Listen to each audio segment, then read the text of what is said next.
stuffed. An all-you-can-eat buffet with Japanese, Western, and Chinese food. It's good to be a student of Kuo Academy. You can say that again. Matsudo Monohama seemed fully satisfied, lounging in the room after a luxurious dinner and a smoke in the public baths. After the fight at Togetsukiyo Bridge, we did some sightseeing around Nijou Castle before returning to the hotel. I was visiting my two buddies in the room. Tomorrow was the final day of our trip. The plan was to explore the area around Kyoto Station and buy some souvenirs. We were currently using the flat-screen TV in Matsudo Monohama's room to review the photographs we had taken thus far. My pervert friends, feast your eyes on these four beauties fresh from the relaxing bath. Kiryu announced as she entered the room, dressed in her pajamas. Ozzy and the others were following behind her. Whoa, I've always wanted to see Ozzy in her pajamas after a wash. All right, let's make this a viewing party. Matsuda, in high spirits, started playing the slideshow of all the photographs he had taken. The stream of images began on the bullet train, then moved to Kyoto Station, proceeded to the hotel for Shimiyanari Shrine, Kiyomizu Dera, and then featured Kyoto scenery we had viewed over the past few days.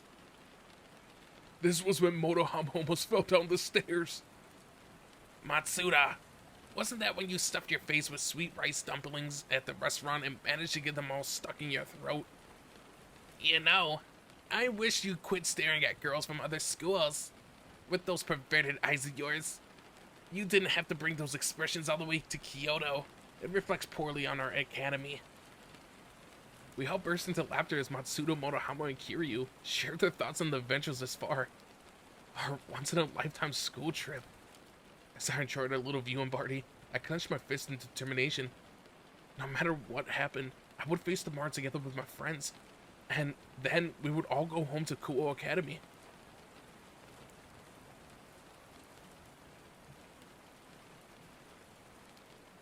Once the viewing party had concluded, with bedtime approaching, the present members of the Grimir Familia, Irina, the Citra Familia, Azazel, and Leviathan gathered for a meeting in my room. We were using my quarters to discuss what was going to happen tonight, the experiment of those no-good heroes intended to enact on Nijou Castle. To be honest, though, my room wasn't large enough for a gathering like this. There was nowhere to sit. But that was what happened when you try to fit more than 10 people into a room, only 8 tatami mats in size. Zenobia and Irina were taking part in the discussion from inside the closet. Did they like it in there or something? Frostbite still looked rather pale from her day drinking, but she was nonetheless attending the gathering. She had apparently taken some medicine to sober up, and she claimed to be back to normal, but she didn't look too well. Azazel cast his gaze on each of us before spreading a map of Kyoto in the center of the room. Let's go over our strategy then. Right now, the area around Nijou Castle and Kyoto Station is on high alert. I have mobilized all those in Kyoto connected in one way or another to demons or fallen angels to keep an eye out for any suspicious individuals or activities. The spirits of Kyoto are helping too. From what I could tell, the hero faction hasn't made a move yet, but we detected several disturbing outflows of energy centered on Nijou Castle. Disturbing outflows of energy? Kiba repeated. Yeah, back when it was first built, Kyoto was laid out based on yin-yang and feng shui principles. Because of that, there's a lot of so-called power spots scattered all over the place. Think the Pentacle at Semi Shrine, the Statue of Jizo of Happiness at Suzu Mushidera Temple, or the Hazimatsu Pine at Fushimi Inari Shrine. There are more places that are filled with mysterious powers than you could count. But now, the outflows of the energies are all out of whack and are concentrated on Nijou Castle. What's going to happen? Sachi asked, audibly swallowing. I don't have a clue, but it definitely ain't gonna be good seeing as they're using a nine-tailed fox as a matriarch who governs the mystical side of the city with their experiments. We're gonna have to base our plan around that point. Once everyone nodded at Azazel's explanation, he continued. First, the Citra Familia. You'll be on guard around Kyoto Station. Your job is to defend the hotel. It's already protected by a strong barrier, so we should be able to avoid the worst if anything goes bottom up. Still, if any suspicious characters get near, your task is to deal with them. Okay. The members of the Secret Familia answered in unison. Next up, the Grimmer Familia and Irina too.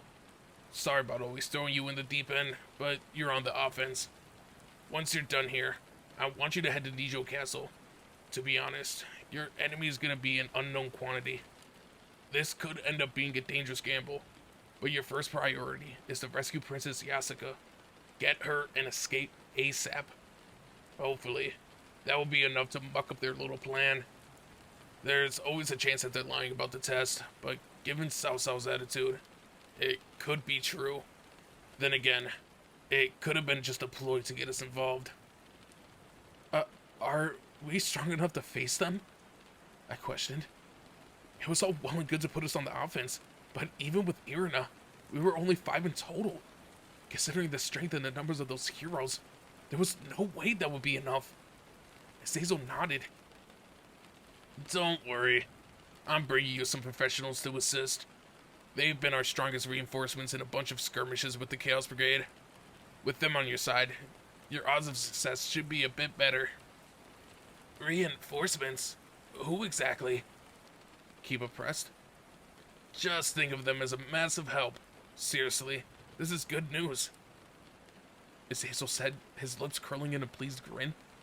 If he was willing to go that far in his praise, they had to be pretty skilled, right? Still, who were they? He wasn't talking about the present Hakuno, was he? He couldn't possibly mean the Saint Rangers, right? I doubted it. Still, we could really do with their aid right now. Also, I've got some bad news. We only have 3 vials of Phoenix Tears to go around this time. Only 3? That won't be enough. We're going to be fighting terrorists. Sachi responded in obvious panic. Yeah, I know, but demand has skyrocketed. What with the Chaos Brigade's attacks all over the world, none of the major powers have been able to secure adequate supply at their key bases. Phoenix Tears were never something that could be mass-produced. On top of that, the House of Phoenix is having a bit of trouble too. Phoenix Tears were always a luxury, but the price of the vials has skyrocketed. There's even a rumor going around that the rules for the rating games are going to be changed when it comes to the tiers. You better keep that in mind for your future matches. Whoa, the situation's that serious? Honestly, it wasn't the most astonishing development. With the Chaos Brigade's attacks on the rise, there were more casualties and an increased need for recovery items. When you looked at it that way, this was an obvious outcome. This is still top secret, but each of the factions is searching frantically for more individuals with Twilight Healing Sacred Gears. Azazel confessed. They're rare, but there is more than the one Azia possesses. Locating them would be a massive advantage, while also denying the Chaos Brigade a critical asset. Letting them get their hands on such a powerful healing skill would be trouble. Also, the current Beelzebub, Ajuka, has been conducting his independent research on healing abilities, but he hasn't yet.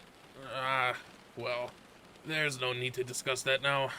I've got the Gurgi experimenting with artificial healing type sacred gears too. In fact, Ozzy's been providing us with vital help on that front.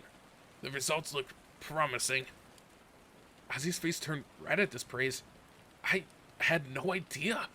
It sounded like super classified stuff, so it made sense that no one had filled me in, but still.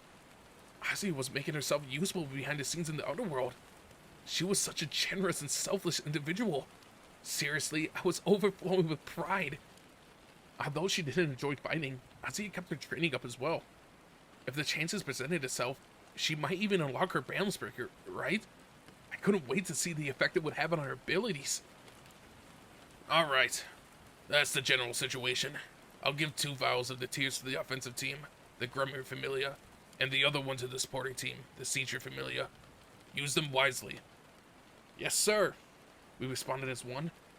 Azazel directed his attention to Saji. I'm gonna need you to join the Grummer Familia during the operation. Pointing to his own face, Saji said, Me? Although an evidently unexpected order, Saji seemed to immediately recognize his role. Because of the Dragon King. Yeah, we're gonna use Viritra, your Dragon King state. Those black flames can keep opponents contained and absorb their powers. You'll support the Gremlin Familia like you did in that battle against Loki. Sure, but I'll lose consciousness if I go out of control. That doesn't matter. Issei will bring you back like he did last time. Issei, we're counting on you to get through them. You're a heavily dragon, so you should be able to rein in a Dragon King. Right. I had successfully done it before. When the time came, I would be there to help Sachi. Irina raised her hand. Have each of the factions been informed about this? I was curious about that too. Had they? I've been explicitly instructed not to tell the president about anything. Of course. A whole lot of demons, angels, fallen angels, and Japanese spirits are gathered on the outskirts of the city. They're maintaining a siege, so those bastard heroes won't escape. If we got a chance to bring them down here, we're gonna do our best to take it. Zazel responded. I'll be in charge of coordinating the outer forces, Leviathan added. If those naughty kids try to flee, we'll round them up.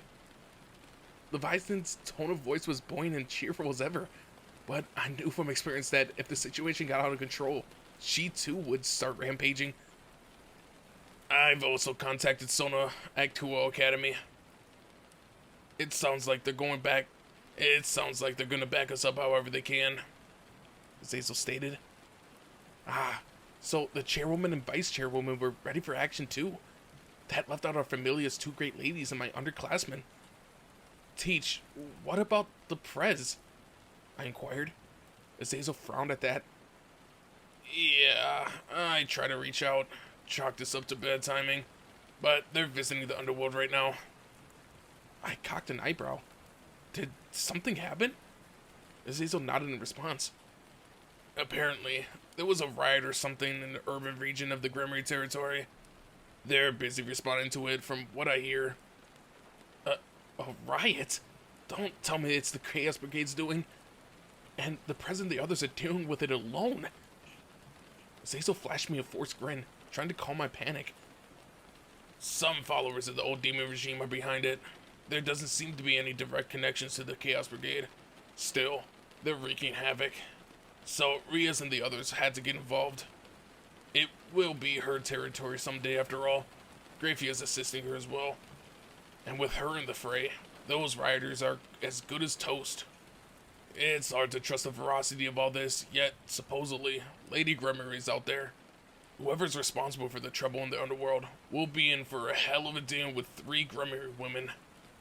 As Hazel said with a shudder. Wow, both Graffia and the Prez's mom had joined in. Just thinking about the Prez, Venelana, and Graffia was reassuring. They were each an encouraging presence. The flaxen-haired Madame of Extinction, the crimson-haired Princess of Annihilation, and the silver-haired Queen of Extermination, all fighting together. Those no-good nicks will be in for a treat. Leviathan listed off those extremely ominous aliases with far too much joy. Extinction, Annihilation, Extermination.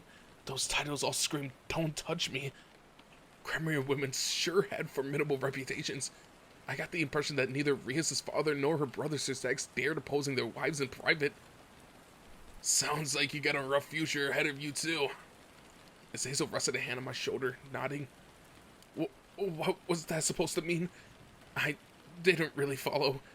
However, I wasn't about to take off the press or anything. At least, I didn't intend to do so intentionally. Hazel cleared his throat and turned back to the whole group. That's it for my battle plan. I'm gonna take the skies and try to scout things out. I want you all in position within an hour. If you spot anything unusual, check in immediately. And don't die, you hear me? Until we're back at Kuo Academy, this is still your school trip. We'll protect Kyoto with our lives, understand? Yes, sir. We responded, and with that, our strategy meeting came to an end.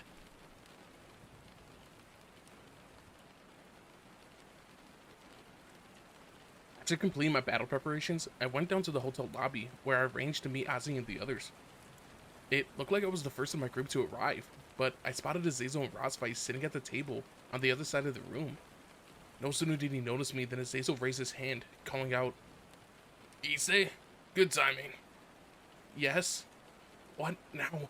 I approached certainly, when Azazel retrieved something from his pocket, an object resembling a shiny red jewel. "So, there was another would-be molester outside the hotel earlier, trying to fondle a woman's breasts. I made sure he didn't, and then this came flying out of his body. It got me thinking." The monster had dropped a gemstone. Why was Azazel giving it to me? And why have there been so many incidents like this since we arrived here? "The gemstone." Drake's voice sounded loud so both Azazel and I could hear. "What is it, Drake?" I asked. Yep, that's what escaped the box while you were on the bullet train. What? This gemstone? I thought as much. I detected your aura when I analyzed it. Azazel nodded, his suspicions seemed confirmed. Naturally, I told him what happened when I tried delving into my sacred gear on the train. Azazel had attempted to use his resources to locate whatever I lost, but he had been unsuccessful. He handed me the crimson jewel. Doesn't seem to be any real change after taking it. What do you think, Drake? There's no mistaking it. It's pulsing with the same energy as me and you. No. Wait. All of a sudden, Drake sounded somehow dejected. What is it?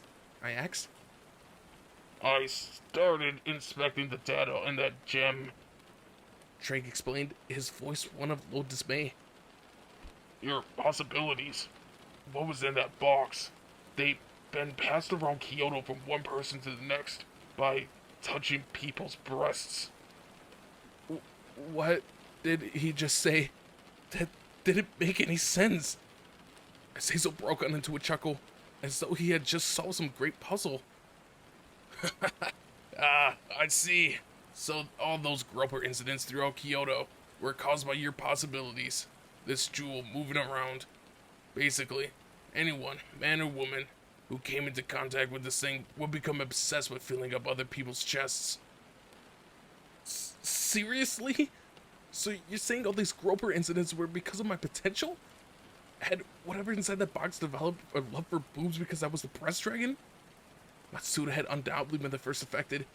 That would explain why, when he was sitting across from me on the bullet train, he had tried to touch Motohama's chest. From there, it spread around Kyoto until arriving here. I felt like I owed an apology to all the unwitting gropers and their victims. They were all innocents in this. So, Drake, what's the story with this jewel? I asked. Now that I have regained it, had anything changed? Did I gain a new power? I can't say. Your power has definitely increased, and yet, to think that your abilities could develop by touching the breasts of so many people in the city. Is it really okay to unlock your potential like this? There was no need to ask that. I had no idea what to do about this either. I hadn't had the faintest clue that the situation would turn out like this. You caused a great deal of trouble to the people of Kyoto. You're going to have to find a way to aid those accused of being perverts, Issei. Rasfai stated solemnly. Obviously, it would be inexcusable to abandon all those who have been arrested unduly. I would have to help them. I'll figure out a way to handle that, but I wonder whether Issei's potential was trying to collect a certain type of power. Maybe something other than demon or dragon power. Breast power, perhaps. Knowing him, I wouldn't be completely shocked if that was the case. Azazel tilted his head to one side in consideration. Breast power? Is there really such a thing? Trying to save some people while causing headaches for others. You're incomprehensible, Issei. I feel like throwing up. Rasfai continued to voice her disapproval as she raised her hand to cover her mouth. Azazel let out a sigh. Are you alright? You got a little wild, got drunk, and wreaked destruction earlier, you know? I heard you vomiting since we got back to the hotel, so it doesn't seem to me like you're one to be criticizing right now. I don't want to hear that from you. If you hadn't gone drinking in the middle of the day, I'm going to be sick. I admit I was wrong, Azazel conceded. But are you really going to be okay? I need a restroom. Crossface went rushing up to the toilet. Was she still recovered? The vomiting Valkyrie. Anyway, that gemstone belongs to you, so just hold on to it for now, you say? I haven't got a clue what you're gonna have to do to release its power, though, Azazel said. Right. That was the best thing to do here. I didn't want to cause any more trouble in Kyoto. But what would I have to do to unlock this power? Drake evidently didn't know either. I guess I would have to hold on to it then. Welcome home, my potential. I'd nearly forgotten that there was something I wanted to ask Azazel before the operation began. Teach? What now? What kind of person is Cao Cao? I mean, the one from the Three Kingdom period. I didn't know much about the records of the Three Kingdoms, but if our opponent was a descendant of the historical Cao Cao, it would be best to learn whatever I could. What do you know? Azazel asked me right back. I scratched my cheek. He was Liu Bei's rival, right? A bad guy, I think. Cao Cao was the enemy general, constantly interfering with Liu Bei's plans. At least, that was the impression I remember from a manga I read as a kid, and a publisher I recalled watching. Azazel broke out into a grin at this. Well, you probably got that impression from the Romance of the Three Kingdoms. The real-life Cao Cao was responsible for a lot of death and destruction, but he played a key role in a bunch of important political developments. However, if you ask me, his biggest strength was in gathering talented individuals around him. Gathering people? Yeah, Cao Cao would make use of anyone who showed potential, no matter their background. That was why the state of Wei became so powerful, because of the people he recruited. Ironically, the Heroes faction Cao Cao has also turned his attention to gathering useful followers. He seems to be interested in people in all kinds of talents, but there's an important difference between the two. The current Cao Cao is basically assembling useful resources by kidnapping them, and he isn't interested in angels or demons, only humans. That seems to be the Heroes faction only principle, and their objective when they seem to have one. To see that goal come to fruition, the current Cao Cao is more than happy to resort to terrorist methods, like brainwashing his forced recruits. If you ask me, staging terrorist attacks to increase your number of balance breakers users and develop the Annihilation Maker is crossing a red line. I may have been a demon, but I was also a former human. Thus, I was surprised to realize that, in spite of our common heritage, I had no reservations about fighting Cao Cao. It was a simple fact that I'd been transformed into a demon. Intrigued by this new way of life, it seemed I dived headfirst into my new reality. Demons had long lifespans, and so painful though it was, I knew I would have to part way with my human friends and family one day. Still, I wouldn't refuse to smack down a bad guy just because they were human. Wait, do these hero guys fight out of some strong sense of justice or necessity to oppose evil? That is what heroes are supposed to do, right? All this was getting too much for me to process. Regardless, terrorism couldn't be permitted. Abducting people and conditioning them to join your cause was nothing short of inhumane. Whatever their purpose, from where I was standing, they were the wicked ones. Azazel craned his neck and stared across at me. What's the matter? I was just thinking about what it means to be human, or to be a demon, or a hero for the matter. I know that isn't really like me. The core members of the hero faction are all descended from famous real-life champions, and their abilities rank up there with those of angels and demons, right? But what does it really mean to be a hero? I'm not talking about dictionary definition. I mean, like, to genuinely be one. As ignorant as I was, even I knew that the heroes were supposed to be saviors. I wanted to know what set these members of the so-called hero faction apart from ordinary humans. Heroes are people with special powers and abilities, in principle. They're supposed to use those talents to defeat evil and carry on great deeds for the benefit of humanity. You could say that some people are born with the ability to become heroes. Honestly, it's really just because they have sacred gears.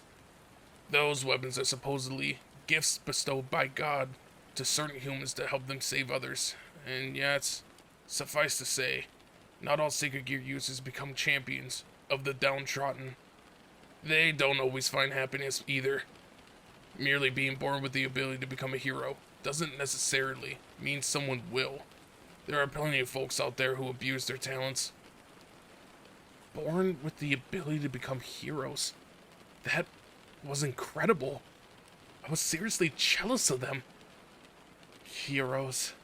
When I was a human, I always wanted to be one. I was as average as I came, and now I'm going to actually fight a hero. I'm a demon now and a dragon, so I guess I make a good bad guy, huh? Are you worried about being a demon? About facing a hero, a human? Jeez. Just what do you want to be, Issei? What do you want to do? Azazel questioned. I want to be a high-class demon and a harem king, I responded without hesitation. But I still want to go all out for the president or Familia as well. That's good enough, isn't it? Just keep working towards that. You can do it, right? Azazel replied, breaking out into laughter.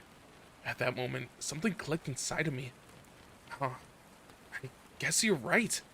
Oh, and one more thing. I'm going to save Kuno's mom. An innocent little girl was suffering because of those hero jerks. I had to help her. Azazel ruffled my hair softly. Good, good. I'm glad that you worked it out. But you better remember, you might be okay with it. But Ozzy and the others are going to face humans as well. And they might hesitate. Take the lead. And they should stick with you. Just keep doing what you're doing. That'll help everyone else grow. I guess the spirits of my other Familia members depended on my actions. Got it. I'll charge ahead with my friends at my side, I declared. Before long, my companions began to gather in the lobby.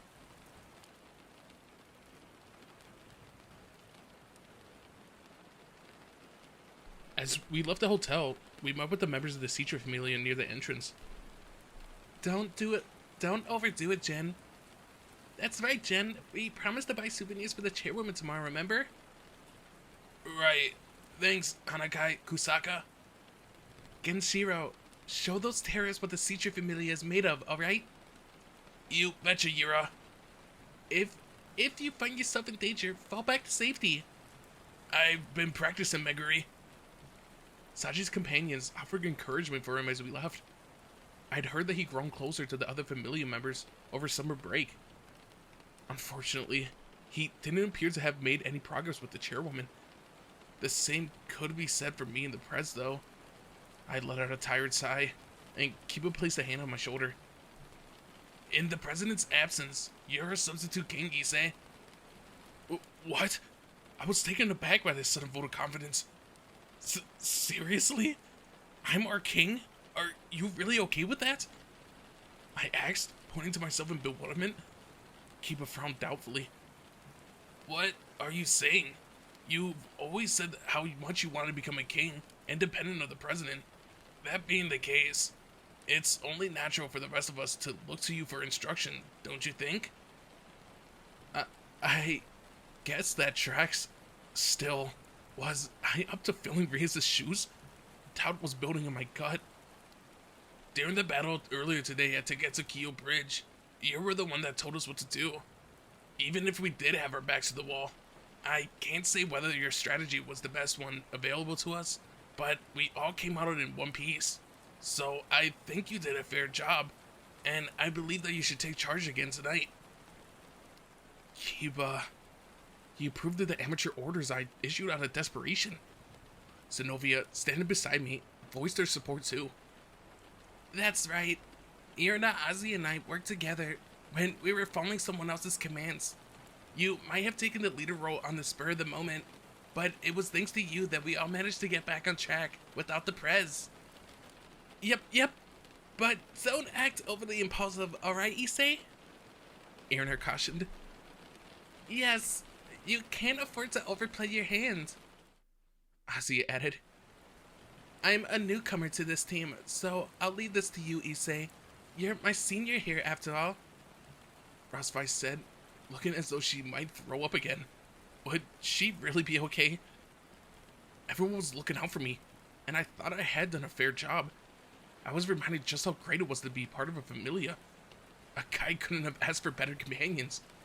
Prez, I'll overcome any challenges as a part of your team. Uh-huh. I couldn't help but notice that Zenobia was holding in her hands. It looked like some long object, wrapped in a cloth embroidered with magic symbols. Ah, I had a good idea what it might be. Noticing my gaze, Zenobia lifted up the weapon. Ah, this? It's just arrived back from the church. The new and improved Ronzal. So, I was right. I suspected as much after hearing on the bullet train that Zenobia had sent the blade to the church for some modifications. There won't be any time to test it before fighting, but that's par for the course for Durandal and me. I was curious to find out how much it had strengthened. Even in its original state, it possessed enormous destructive force. If it was easier to control now, Zenobia could probably take a more proactive role in the battlefield. Sorry, I got a little carried away talking to everyone. Saji called as if he joined us, waving his hand in an apology. The other members of the Sea-Tree Familia cheered us on as we parted with them. Good luck taking the offense. Let's catch up tomorrow. Now, it was only the members of the Grumir Familia, Irina, and Saji. Alright, let's get moving. And so, we made for Cao Cao's designated battlefield, Nijou Castle.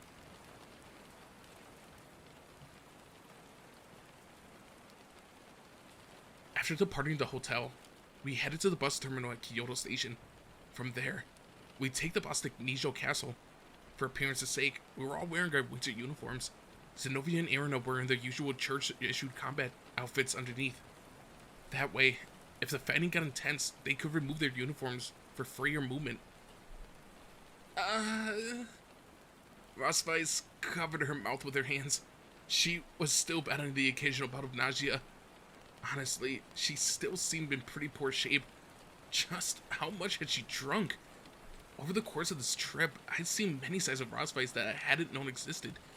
When we went home, I would have to try to make sure to keep her away from any alcoholic beverages. At that moment, while waiting for the bus at the terminal, something suddenly leaped onto my back. Red Dragon Emperor, I'm going too! It was a young blonde-haired shrine maiden, Kuno. What was with this girl? Wasn't she supposed to be waiting in Kyoto Spirit Realm? Kuno, what are you doing here? Clinging to my back, hanging off my shoulder, she tapped me on the cheek as she responded. I'm going to save my mother. Hey, this is going to be dangerous. Didn't our Demon King girl and Fallen Angel the Governor tell you to leave this to us? I asked. Yeah, but still, I want to help save my mother. Please, let me go with you, please. Kuno was literally begging. If I were to call Azazel, he'd definitely send someone to pick her up and get her to safety. I understood how Kuno felt, though. Maybe having her along would improve our odds of rescuing the Nine-Tailed Fox matriarch. Alright, I would take responsibility for her. I would do my best to respect her feelings. Before I knew it, a thin fog began to gather at our feet. At that moment, a warm, vaguely slippery sensation washed over my body. It was the same feeling from before, dimension lost. No sooner did we all realize what was occurring, than the mist engulfed us. Next part, kind of. When I came to my senses, I was staring at a subway station platform. The sign hanging overhead read Kyoto, so we must have been on one of the underground subway platforms. Had we been transported here?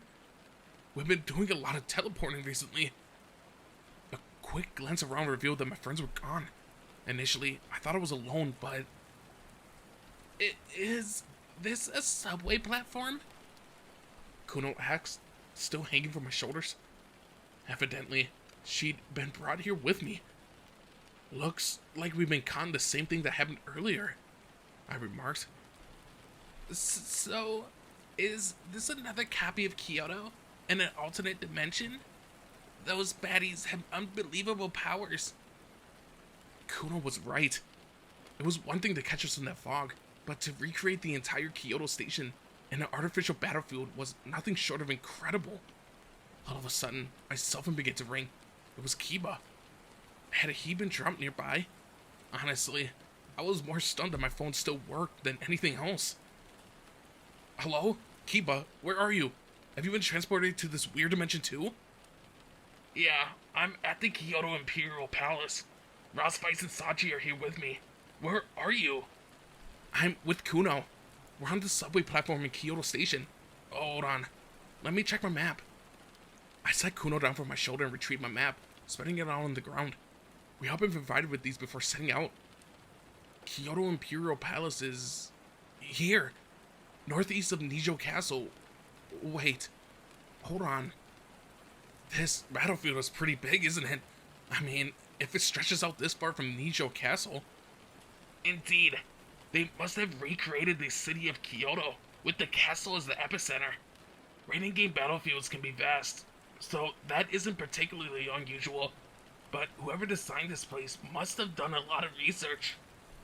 Maybe we could use this as a training opportunity before our next match. At least an area this side would offer us plenty of opportunities to move around. Kiba, how about we assemble like Nijou Castle? Understood. Have you managed to contact Ozzy and the others? They must have been teleported here as well. I guess those heroes decided to give us a direct invitation. Right. I'll try calling them. See if you can get in touch with the Teach and the others. Seriously, bringing us all here with no warning whatsoever. I ended the call with Kiba and reached out to Ozzy and the others. Our churchmate and trio was together. It was a relief that Ozzy had Zenobia and Irina by her side. If she were alone, I would have been too worried to think about anything else. I asked them to meet us at Nijou Castle as well. After that, I checked in with Kiba once more. Apparently, he'd been unable to report it to Azazel. Any attempt I made had the same result. This was strange. We could contact one another from within this space, but communication with those from the outside was a no-go. Rospice posited through Kiba's phone that our opponents might have placed a special barrier or some other magic technique over the artificial space.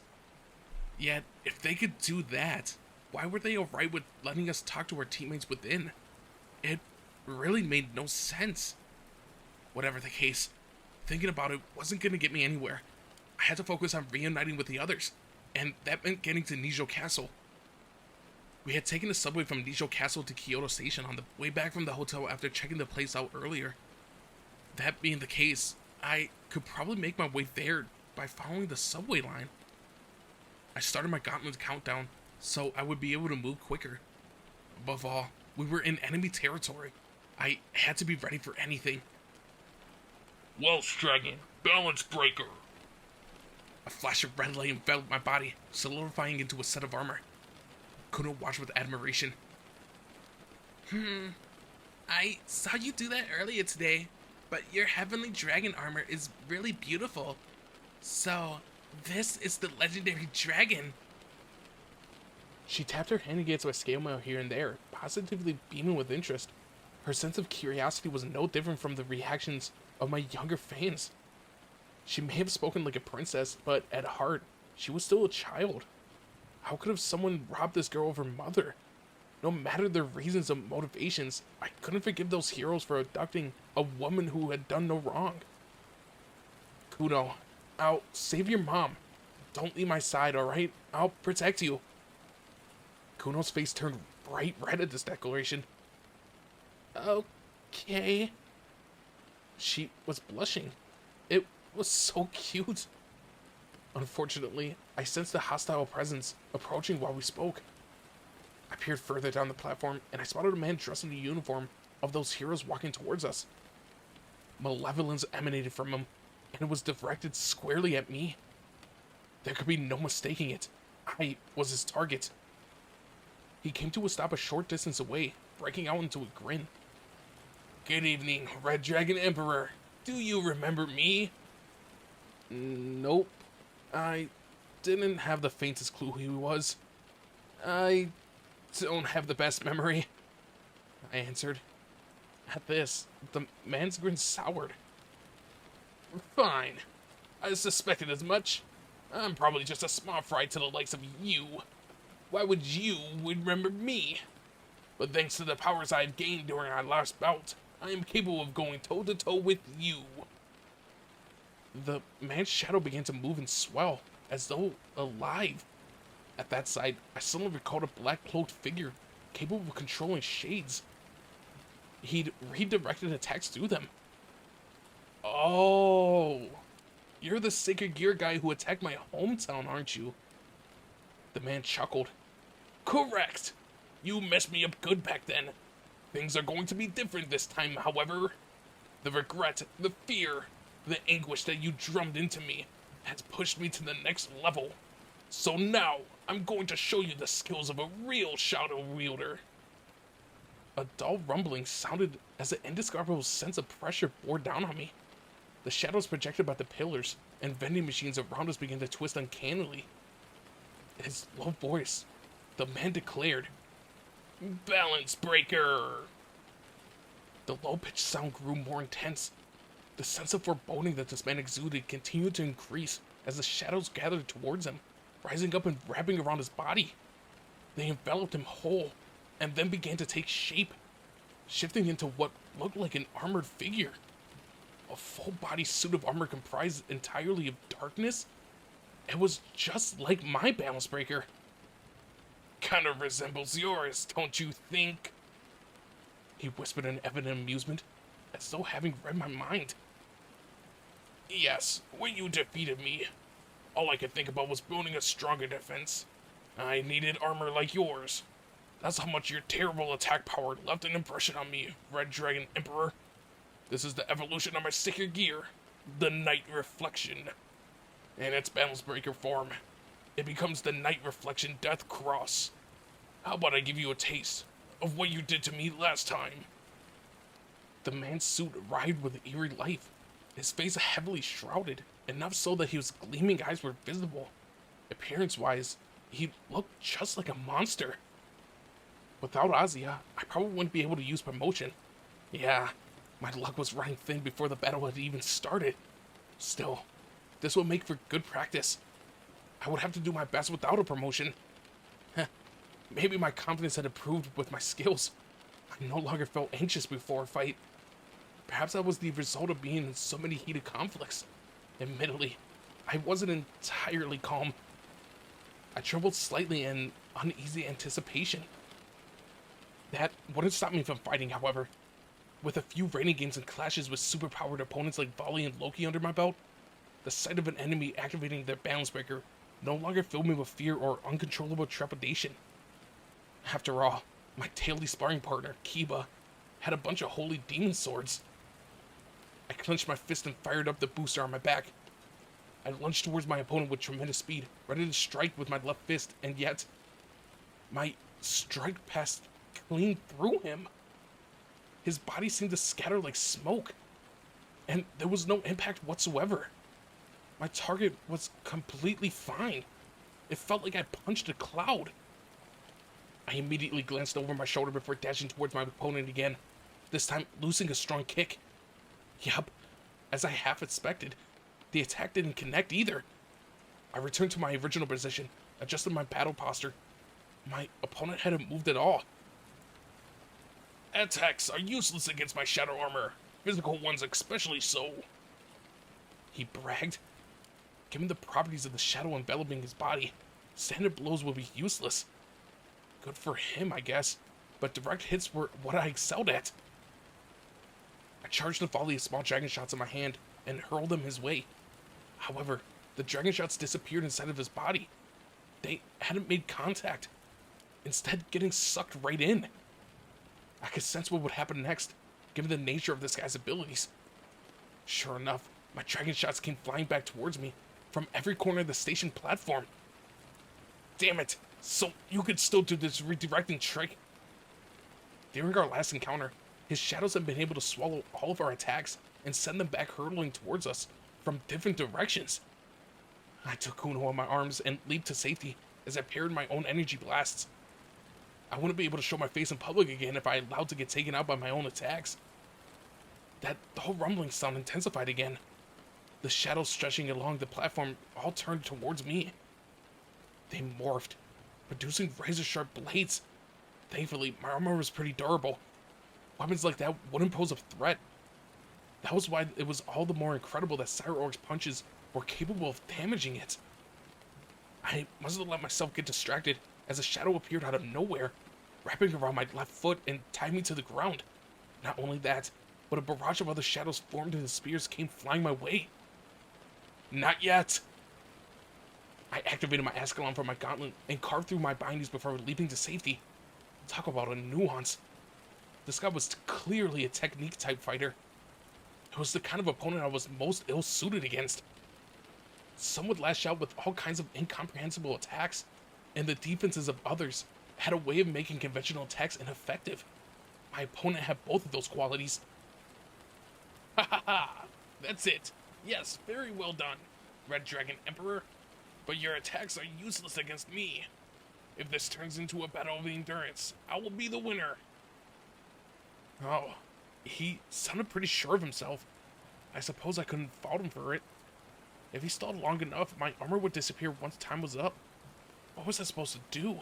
This was the worst type of matchup imaginable, as far as I was concerned. Frostfights and magic would probably have been much more suitable. Yeah. Whoa. Kuno, whom I was still carrying in one arm, stretched both of her hands forward and unleashed a fireball technique at the Shadow Man. It was only a small projectile, and the man caught it in one hand, extinguishing it with a clench of his fist. And you must be the little fox princess. Was that fox fire? That level of flame won't do anything against me. You'll need far more, the man said with a laugh. Why, you... Kuno was beyond frustrated. So, we would need more powerful flames. Had he inadvertently revealed that he'd feel the heat even through his balance breaker? Having hit upon an idea, I extended my dragon wings from my back and wrapped them around Kuno. Drake, shield Kuno with your wings. Sure, but what are you planning to do, partner? He questioned. I took a deep breath and filled my lungs with air. Then, I lit a tiny spark deep within me. I'm going to win this, Drake. I focused my Red Dragon Emperor powers and transferred it all to that spark. Boost, boost, boost, boost, boost, boost, boost, boost. Transfer. As I exhaled, I breathed out a huge plume of explosive fire. Roiling flames coursed across the platform, flooding the area. How's that feel? My opponent could redirect oncoming attacks, but with the entire platform engulfed, there was no way out. On top of that, even if his shadow armor protected him from damage, it sounded like he'd still feel the heat. That fire breath comes straight from a former Dragon King. I guarantee you it's more than hot enough for you. Red Dragon Emperor! Damn you! The flames whirled around the man, forming a raging vortex. My enemy howled in agony as he tried to resist. It seemed like he couldn't redirect the actual heat of an inferno. I, on the other hand, was protected by the armor of the Red Dragon Emperor, and dragons could withstand even the fires of a phoenix. Dragon Flame, Kuno muttered from within the safety of my wings. Smoke filled the air, blowing all through the underground station platform. The whole area was scorched black. Evidently, whoever created this invention hadn't bothered to reproduce the emergency sprinklers. Maybe I had overdone it a little. It was a good thing that this wasn't the real Kyoto. This man was laying flat on the ground, smoldering. His armor had vanished. Grievous burns dotted his body. The sense of pressure and danger I felt earlier had abated. No longer was my opponent using his balance breaker. He seemed completely unable to keep on fighting. You're strong. Even with my balance breaker, I couldn't stand up to a heavenly dragon. The man tried to stand, wobbling all the way. Do you want to keep on going? If you keep this up, you'll die, I warned him. Nonetheless, the man tried again and again to stand, and he fell each time back to the ground. So be it. It will be my honor to perish for Cao. I could tell he was speaking from the bottom of his heart. Are you saying he didn't brainwash you? That's right. I joined him out of my own free will. You wanna know why, huh? The man's breathing was heavy. His mouth and throat were obviously badly burned, but he continued nonetheless. You know what kinds of tragedies befall those with sacred gears by now, right? I knew. Ozzy's life as a human had been ruined because of hers. Not everyone born with a sacred gear has it easy. That power doesn't always bring happiness. What do you think would have happened to a kid like me, capable of controlling shadows at will? People feared and persecuted me. The man explained, sorrow plain in his tone. These powers cheated me out of a decent existence. But there is one man who told me my abilities were wonderful. Cao. He said I was talented and unique, all because I had been gifted with a sacred gear. When he told me I could become a hero, what would you do? All of your painful memories. I wanted to live for him, and if need be, die for him. A rich, unmistakable sincerity hung in the man's words. He's that devoted to Cao, but the Chaos Brigade is a terrorist group. They kidnapped Kuno's mother and are planning to do something horrible. Don't you think that he might be using you? I pressed. The man laughed. What's wrong with that? Cao taught me how to live and use these powers. That's enough for me. Thanks to him, I was able to make something of my worthless existence. What's wrong with that? Well, Red Dragon Emperor? I listened on in silence as the man shed tears, laying bare his deepest thoughts. To those who treated me like dirt, just for having a sacred gear, he's a beacon of light. My abilities existed to defeat demons, angels, gods even. Where else would I find anything like that? And demons, fallen angels, and dragons, they're all the enemies of humankind. That should be obvious. And you're both a demon and a dragon. You're greater danger than most. A threat, huh? From an average human's perspective, I probably was something to be feared. So Cao had given this man, whose whole existence had been a journey from one tragedy to another, a purpose, and a path to move forward. I couldn't imagine such a formative turning point. And yet, the man's legs were quaking as he staggered over.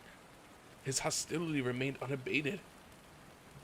Don't you dare mock us humans, you demon scum! He screamed as he drew steadily nearer. Right, I was a demon. Nothing would change that fact. I clenched my fists, took a step forward, and sent a punch flying straight into his face. Yes, I am a demon! The man went flying back from the blow, crashing into a pillar and collapsing flat on the ground unconscious. But you're the one making a child cry, with your selfish actions. I don't care what your reasons are. I'll do whatever I have to do to stop you.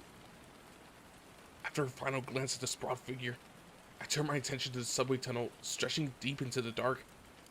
Ahead was the path to Nijou Castle. We had to go.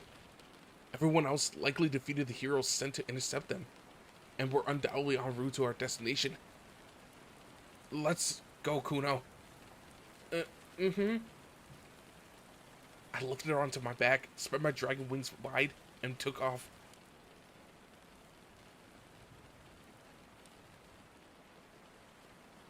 Soaring above the subway rails, I blasted one anti-monster after another, until we reached the platform at Nijou Station.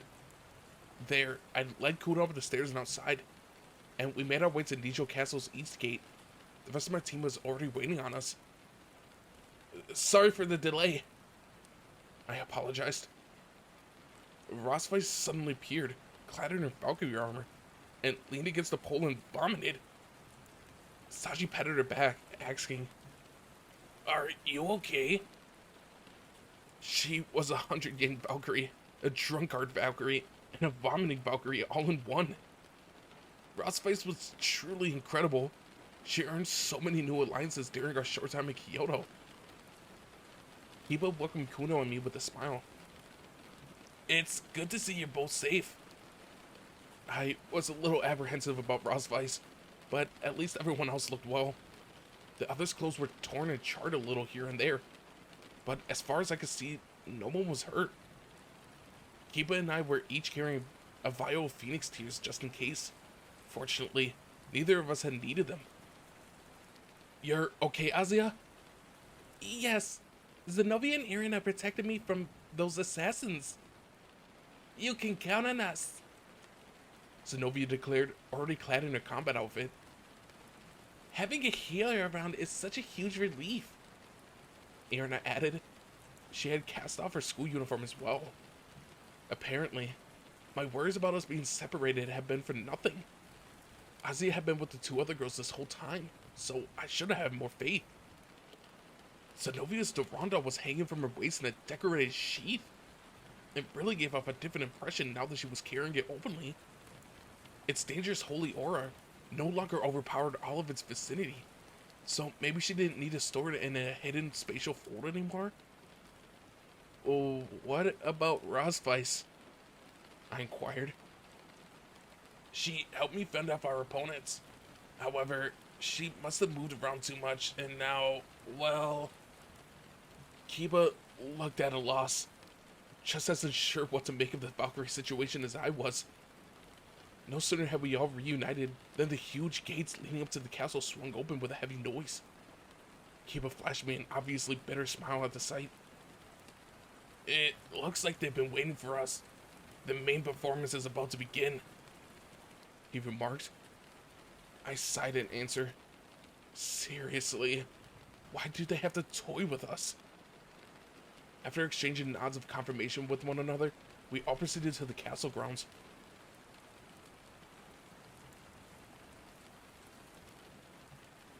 When I defeated my opponent, he revealed that Salsa was waiting for us at Hanmaru Palace, Kiba said as we ran. Hanmaru Palace, huh? We moved swiftly through the criage, past the Nino Maru Garden, until we reached the moat. From there, we passed under the two-story Yaguro gate that marked the way to Hanmaru Palace. Our destination was a row of orderly Japanese-style buildings and a beautifully maintained garden, all well lit even though it was in the middle of the night. I glanced around for any sign of the party of heroes when a voice called out to us. So, you defeated my balance breaker armed assailants we sent after you. They may have been low and mid-ranked sacred gears, but even so, a balance breaker is a balance breaker. I'm impressed you bested them so quickly. Sasao appeared in the garden, and numerous other heroes lurked in the shadows of the buildings. Like our earlier encounter, they were all dressed in that distinctive uniform. Mother! Kuno cried out. I followed the girl's gaze and spotted a beautiful kimono-clad woman up ahead. She had fox ears jutting out of her head, and several tails peeking out from behind her. Man, the nine-tailed fox princess was seriously gorgeous. Mother, it's me, Kuno. Please wake up. But despite her daughter's appeals, Yasuka remained unresponsive. Her eyes were vacant and her face lacked expression. Kuno glared hatefully at Sasao and his followers. You fiends! What have you done to my mother? I told you, didn't I? We need her for a brief experiment we're conducting, my little lady. Sasao replied, tapping the ground with the end of his spear. Immediately after, Yasuka began to scream, her appearance undergoing a massive transformation. Her body emanated radiant light as her features morphed. She continued to swell larger and larger, her 9 tails expanding in size too. A huge golden beast released a thundering howl into the night. We were faced with a massive fox monster. It was enormous. It must have been at least 10 meters in height, which made it practically the same size as Fenrir. But with those 9 tails, it looked even larger than that hound. This was the legendary 9-tailed fox spirit? I had thought that Fenrir's lean form lent him to a certain elegance. But the true nature of this 9-tailed fox woman was just as incredible. My dragon mentor Tanin carried a certain dignified poise too. Were all legendary monsters this majestic and captivating? Unfortunately, there was no awareness in Yasuka's eyes. It was clear that she was being controlled. Words likely wouldn't be enough to get through to her. Did that mean we'd have to fight? Sao Sao! I called out. Just what are you trying to accomplish? Making this fake Kyoto battle and manipulating Princess Yasuka like this? Sao Sao rested his spear against his shoulder before responding. Kyoto itself is a large-scale magical device, surrounding powerful conduits. The various famous power spots located in this city are rich in spiritual energy, in magic, and in demonic power. The ancient Yang masters who designed the city were trying to tap into that latent strength. Undoubtedly, this is why so many natural beings have found themselves drawn to Kyoto. That pseudo-space where we stand now is located in the dimensional void, and is simultaneously both incredibly close and extremely removed from the real-life Kyoto. The power of those channels of energy moves through here, and the 9-tailed fox is among the highest class of Japanese spirits, rivaling a dragon. The fates of Kyoto and those 9-tailed foxes are inextricably linked. That's why our plan must be carried out here. Sao Sao paused there to exhale, before letting slip an extraordinary revelation. We plan to use the city of Kyoto and the power of this 9-tailed fox to summon the Great Red. A feat of this magnitude would typically require the presence of multiple Dragon Kings, but abducting that many dragons would be a challenge even for God or Buddha. Thus, Kyoto and this 9-tailed fox will have to do instead. What did he just... The Great Red? What will calling that massive dragon here get you?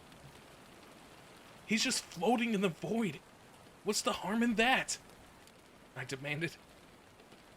Yes, the dragon is essentially harmless, and yet our benefactor sees him as a hindrance. His presence in the dimensional void makes returning home very difficult for her. Ophis? A vision of the small girlish figure flashed in the back of my mind. She was the leader of all these terrorists. From the perspective of the 3 great powers, she was basically the final boss. The heroes were hoping to assist her in achieving her dream of returning to the void, but if they did, wouldn't it have potentially horrific consequences on every other realm? This was no joking matter.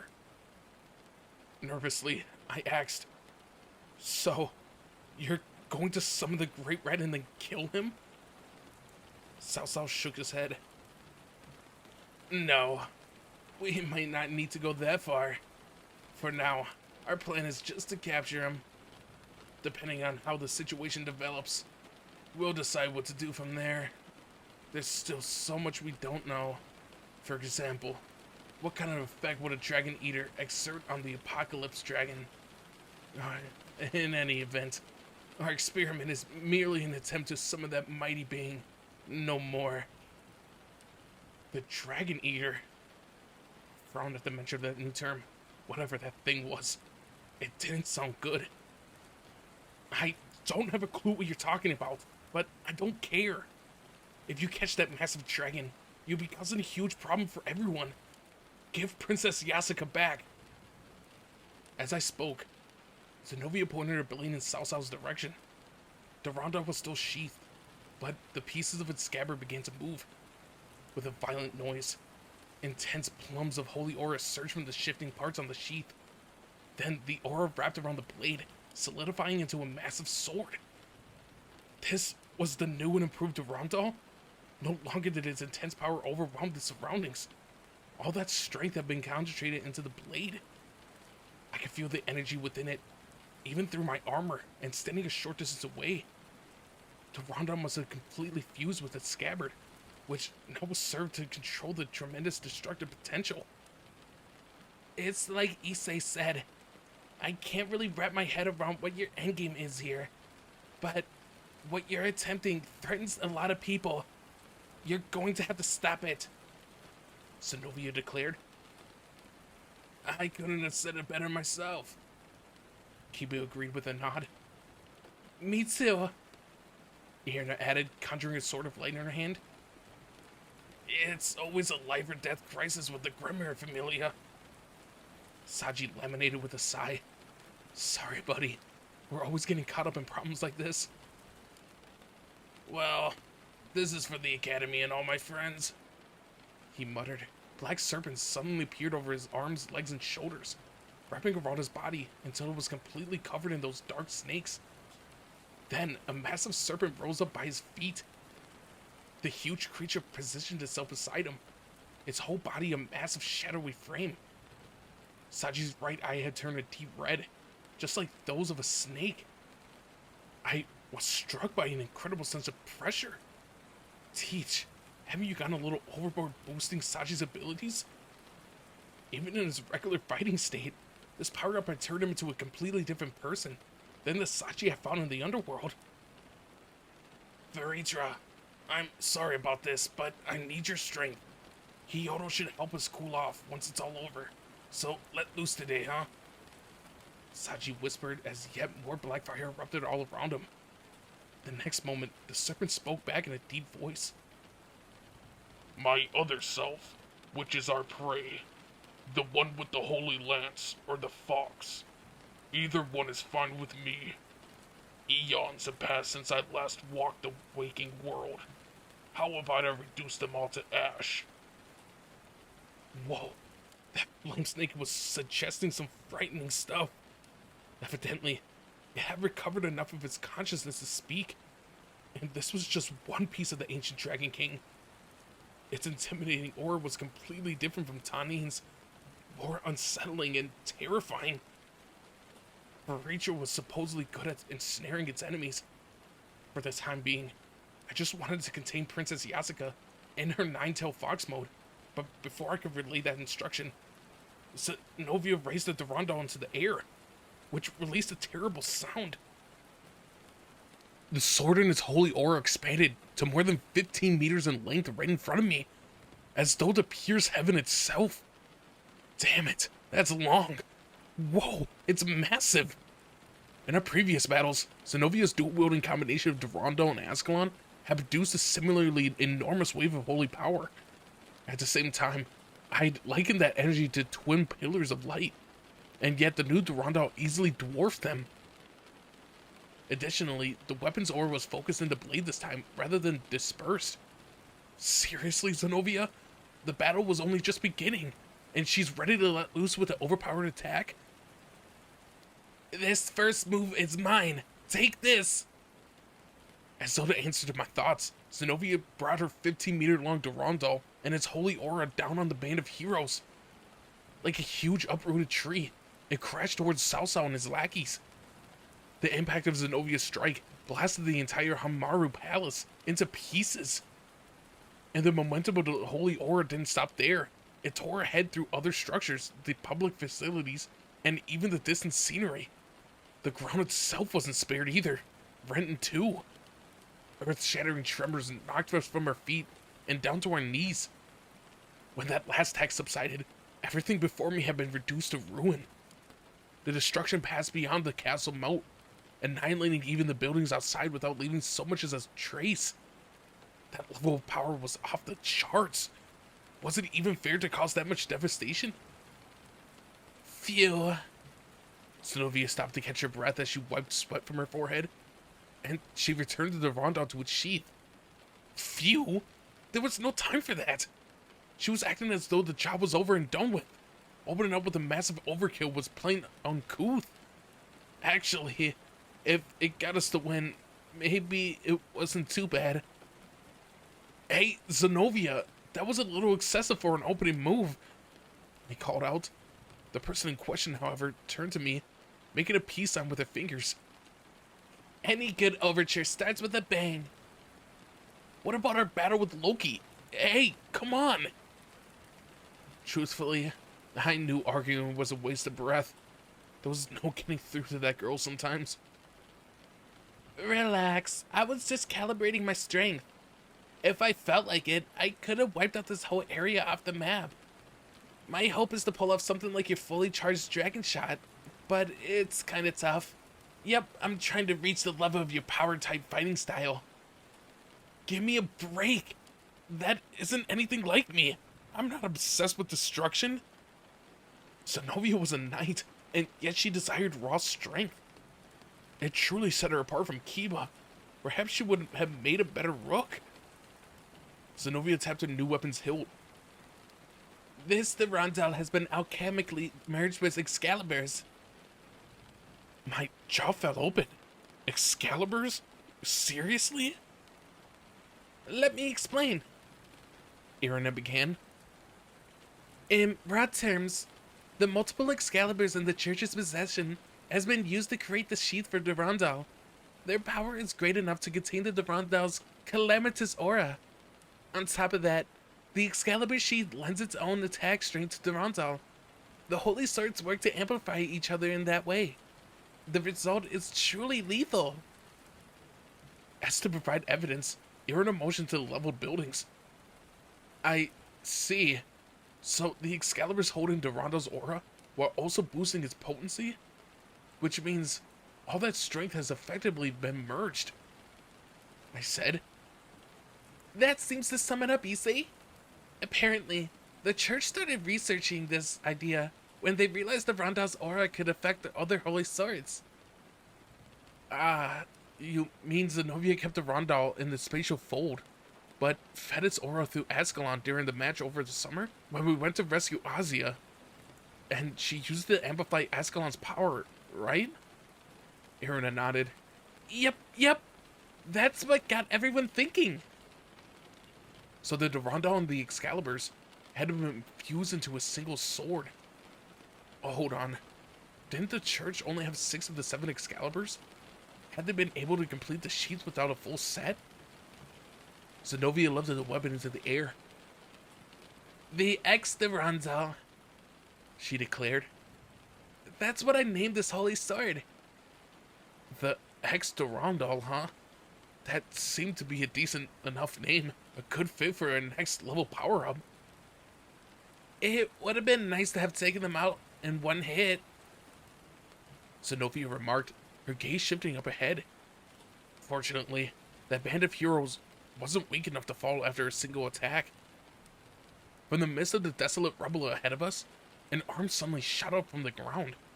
Debris was cast aside as countless heroes emerged from the ground, enveloping in a thin fog. Although they looked a bit dirty, none of them were injured. Had that mist protected them from the power of the Holy Sword? The arm belonged to the huge figure who stood nearly 2 meters tall. An audible crack issued from his neck when he flexed it. Sao, behind the behemoth, was tapping his spear against his shoulder. They were both unaffected by Zenovia's attack. If they weren't ridiculously strong, they wouldn't have been such formidable terrorists, I guess. Sao rubbed his chin, bellowing in laughter. Not bad at all. He seemed to be enjoying himself. You've reached a level of mainstay. No. Top-level high-class demons. You could stand shoulder to shoulder with the greatest of familiars. That demon girl, sister of the Demon King, has certainly amassed a good team of servants.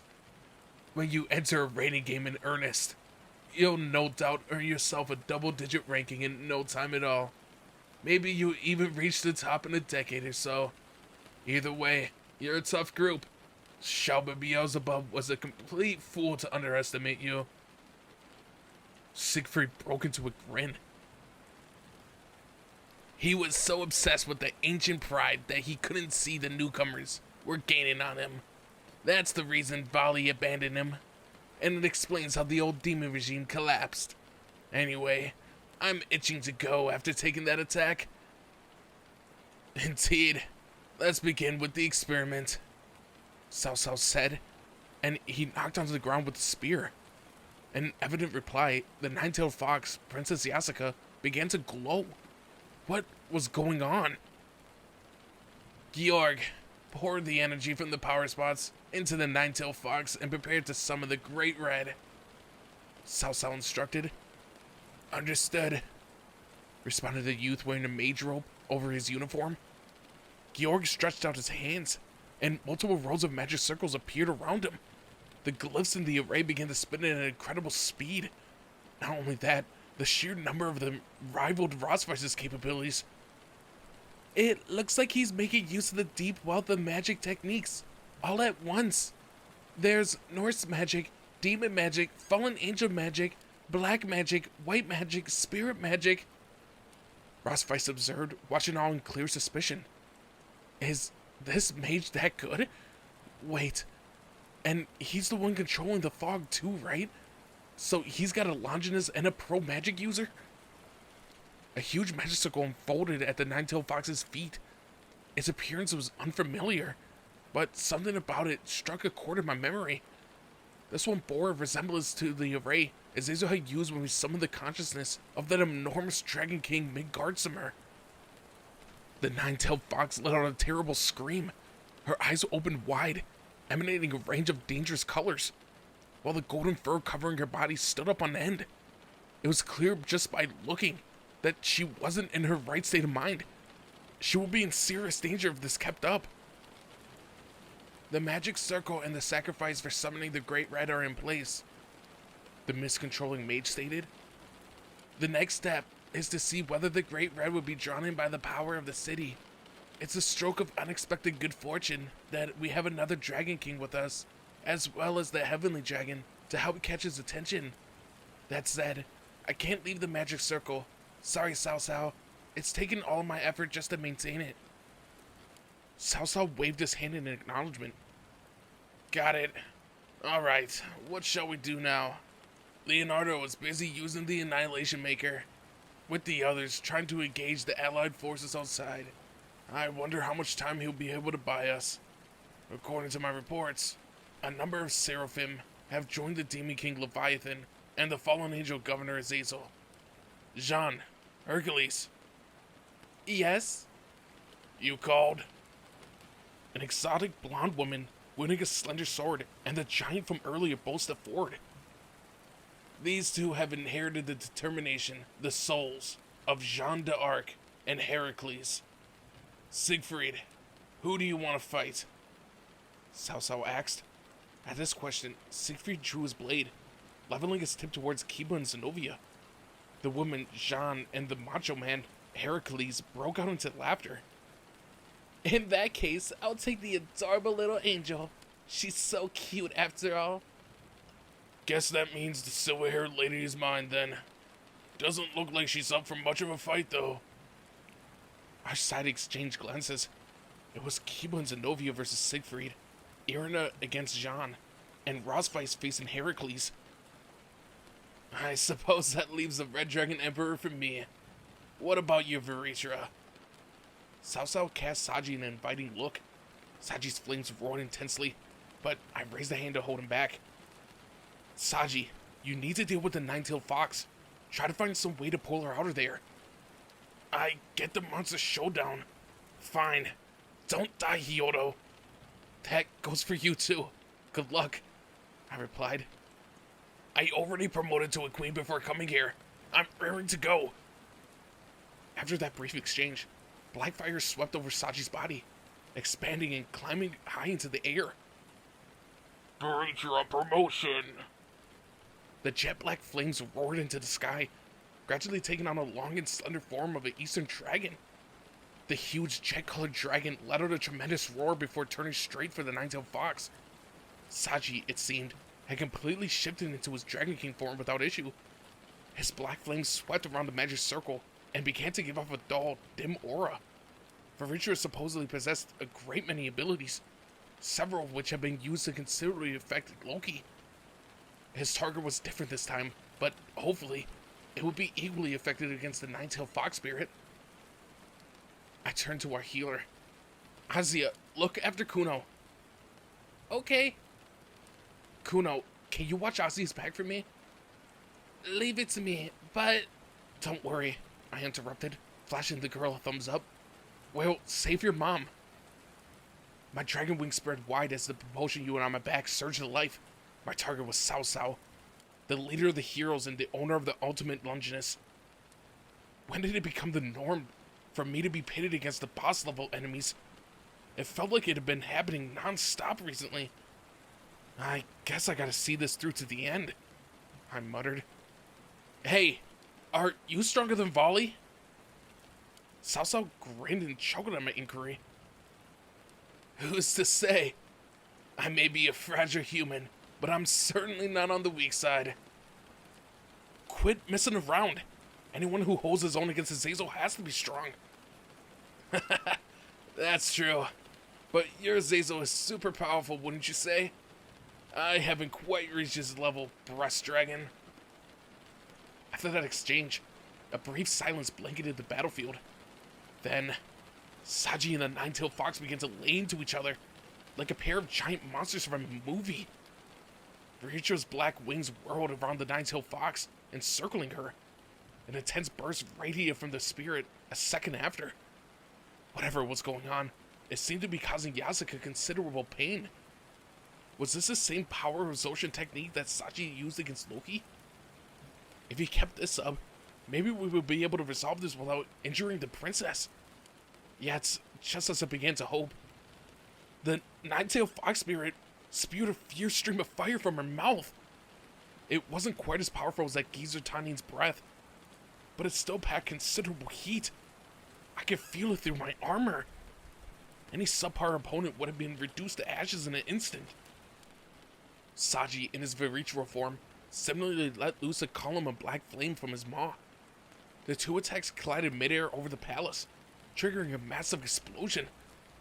The dark inferno surrounding the nine-tailed fox was extinguished.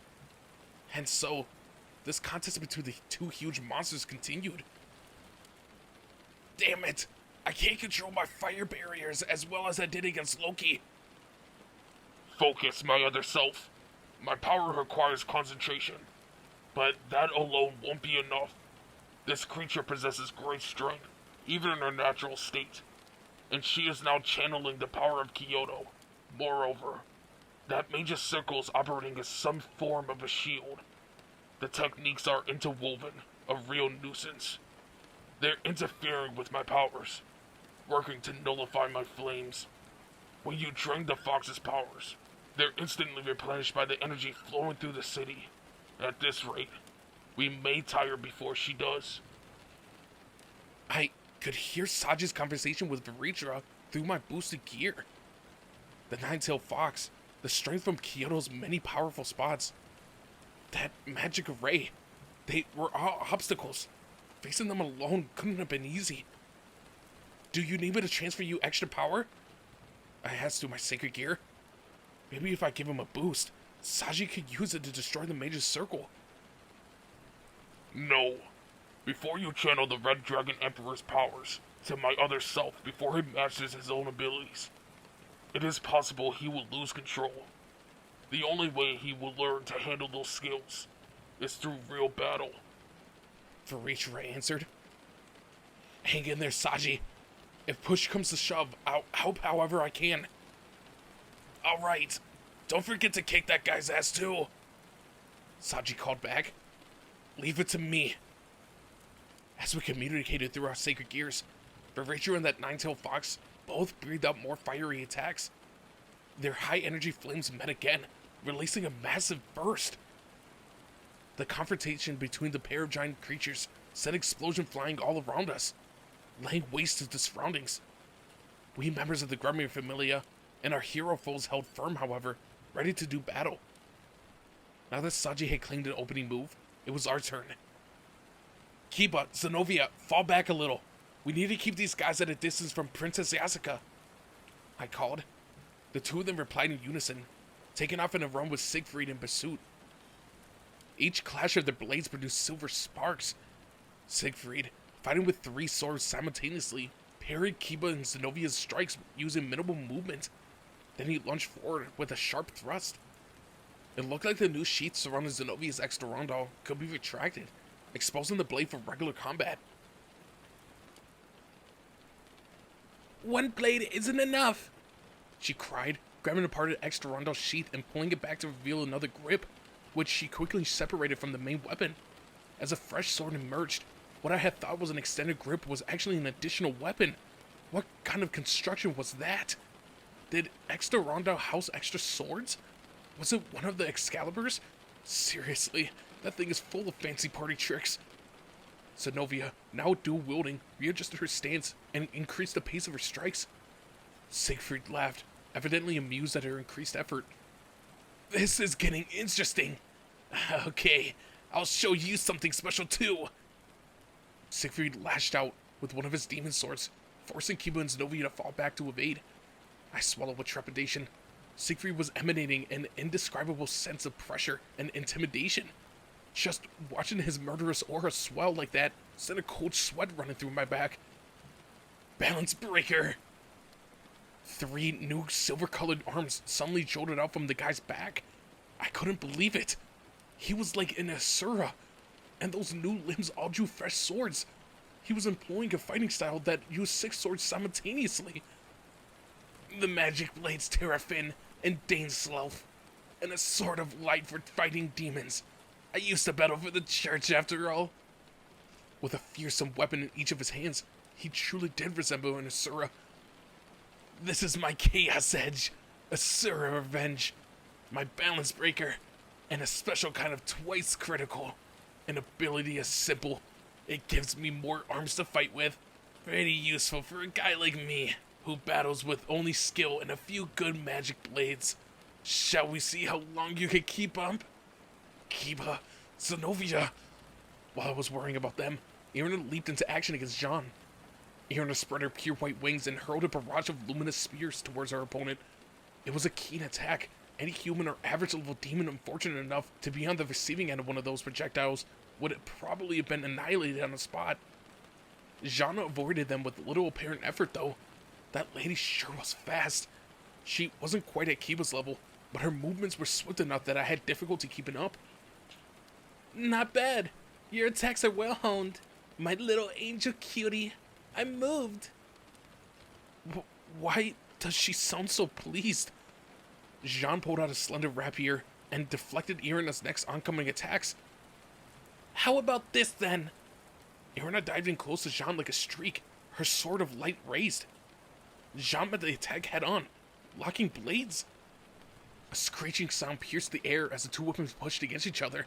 They were evenly matched. A grin spread across Jean's face suddenly. She was planning something.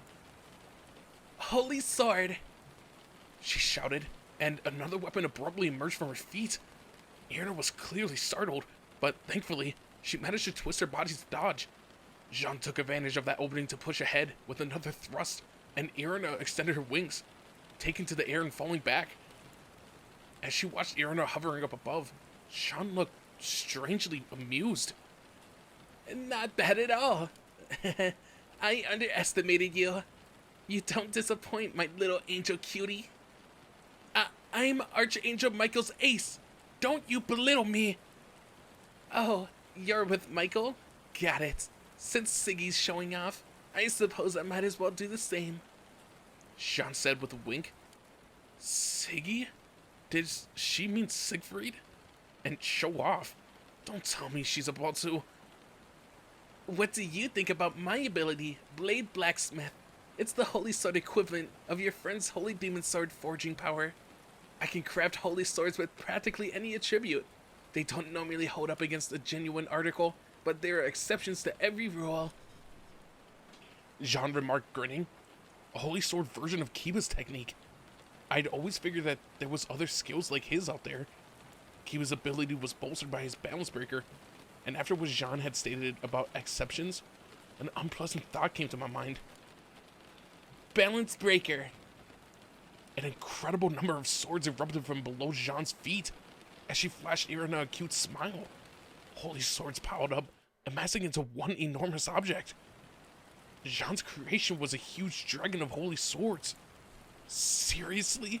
A holy sword dragon? What kind of mad scientist idea was this? This is my balance breaker. Stake victim dragon. Like Siggy's. It's a special subtype Seika gear. Jean explained. Irina's expression turned stern. Saint John d'Arc, I'm conflicted about having to fight someone who has inherited the spirit of a sacred being, but this is for Michael and everyone else. Nothing is more valuable than peace. Irina lifted up her holy sword in the air with renewed determination. Stand firm, Irina. Explosions rang out around us as Frostface and that huge muscle man, Heracles, leaped into battle.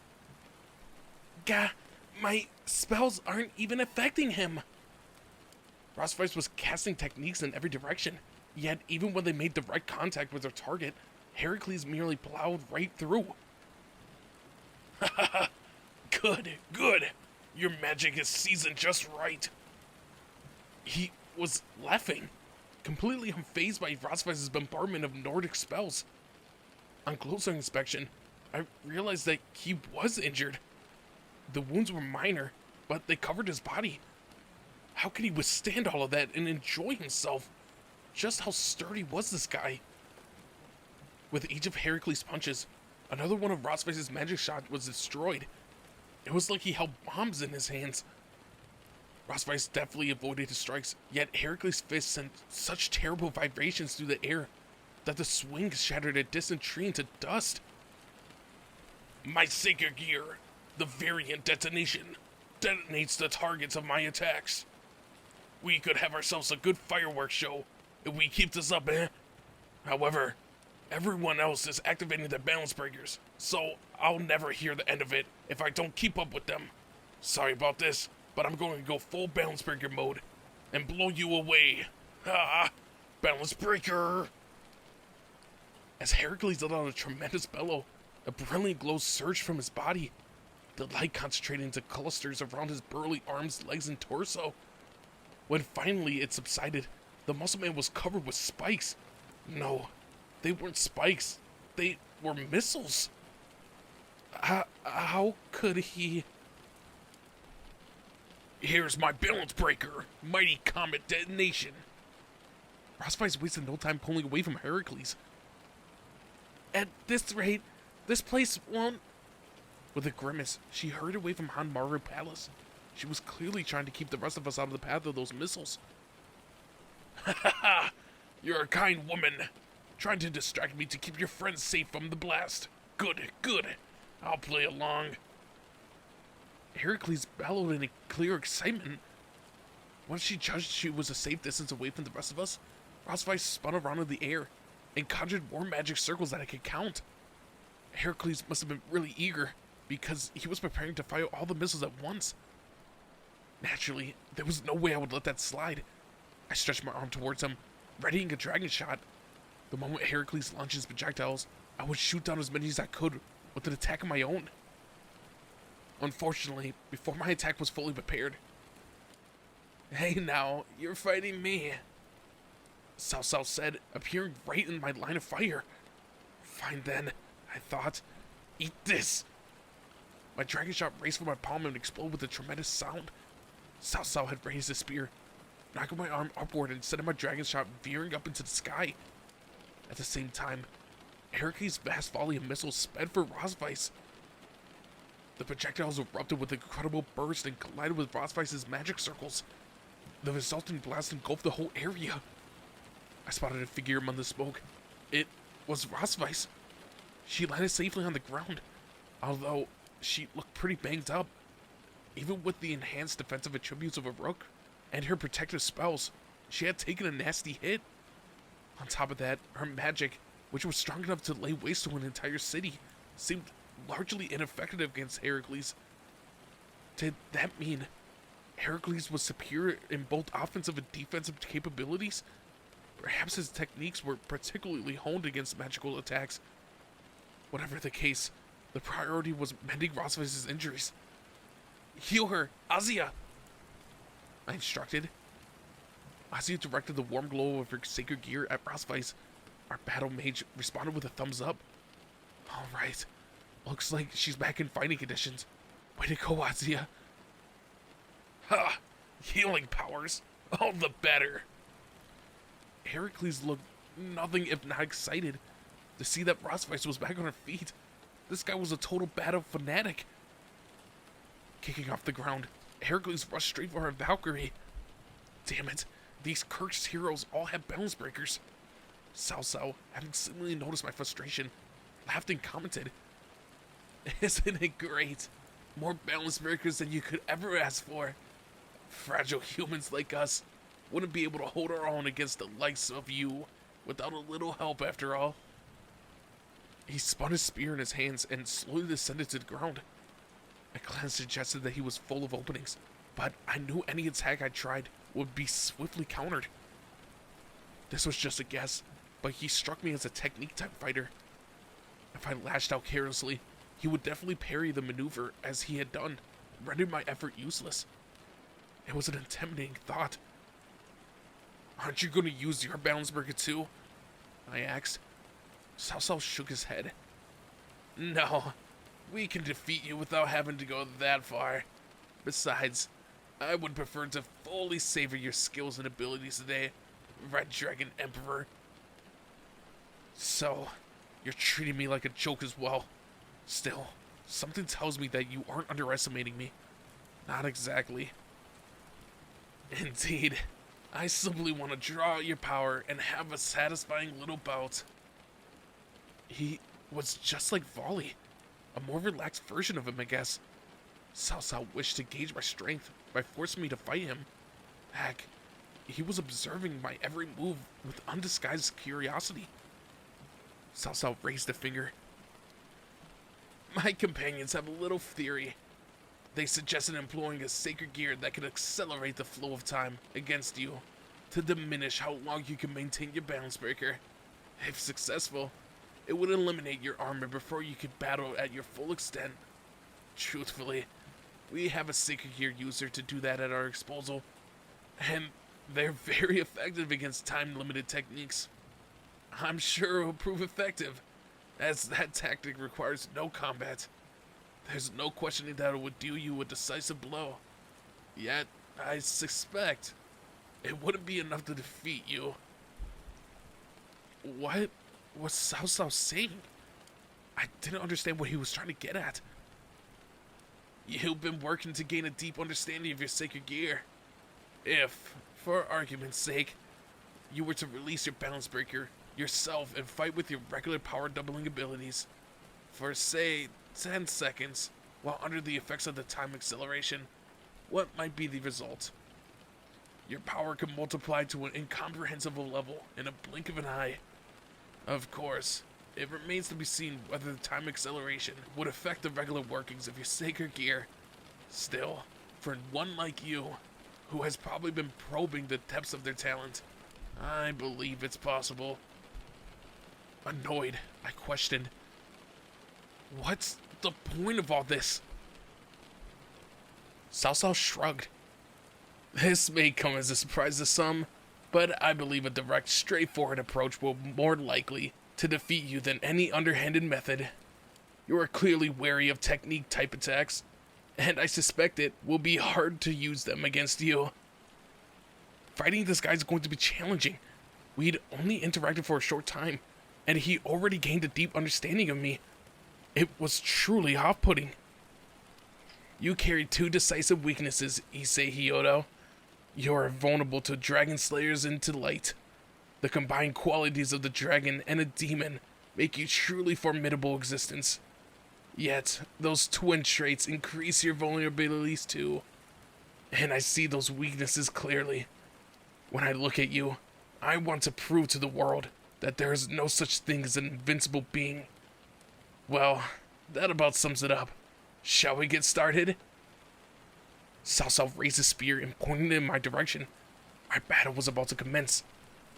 First, I would need to use a promotion. Should I become a knight, perhaps? Or maybe becoming a bishop would boost my dragon shots. No, this was no time to consider practice. I had to go all out. Azia, I'm promoting to a queen. Okay. With Azia's permission, I promoted to a queen and felt pure strength and power run through my body. After our last major bout, I devoted some of my training to acclimating to each evil piece.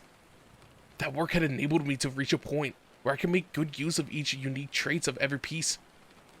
Now it was time to put that experience to use. Burning with resolution, I unfurled my dragon wings and ignited my propulsion unit. I extended my fists as I shot for Cao Cao at incredible speed. After considering my options, nothing seemed better than a direct attack. I raced forward. Cao Cao dexterously spun his spear, letting it move over one side to dodge my first strike. He can respond to a rush this quick? In that case, I changed my trajectory, launching for his new location. At the same time, I gathered a massive demonic energy into my hands. When that bastard tried to avoid me this time, I will let loose with 2 separate dragon shots. Cao Cao kicked my hand while using his spear to disrupt my aim of my left. My dragon shots veered off into the distance.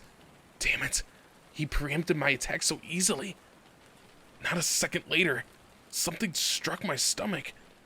When I glanced down, I found Cao Cao's spear jutting out from my guts. I coughed up blood as the raging heat gurgled in my throat. He got me.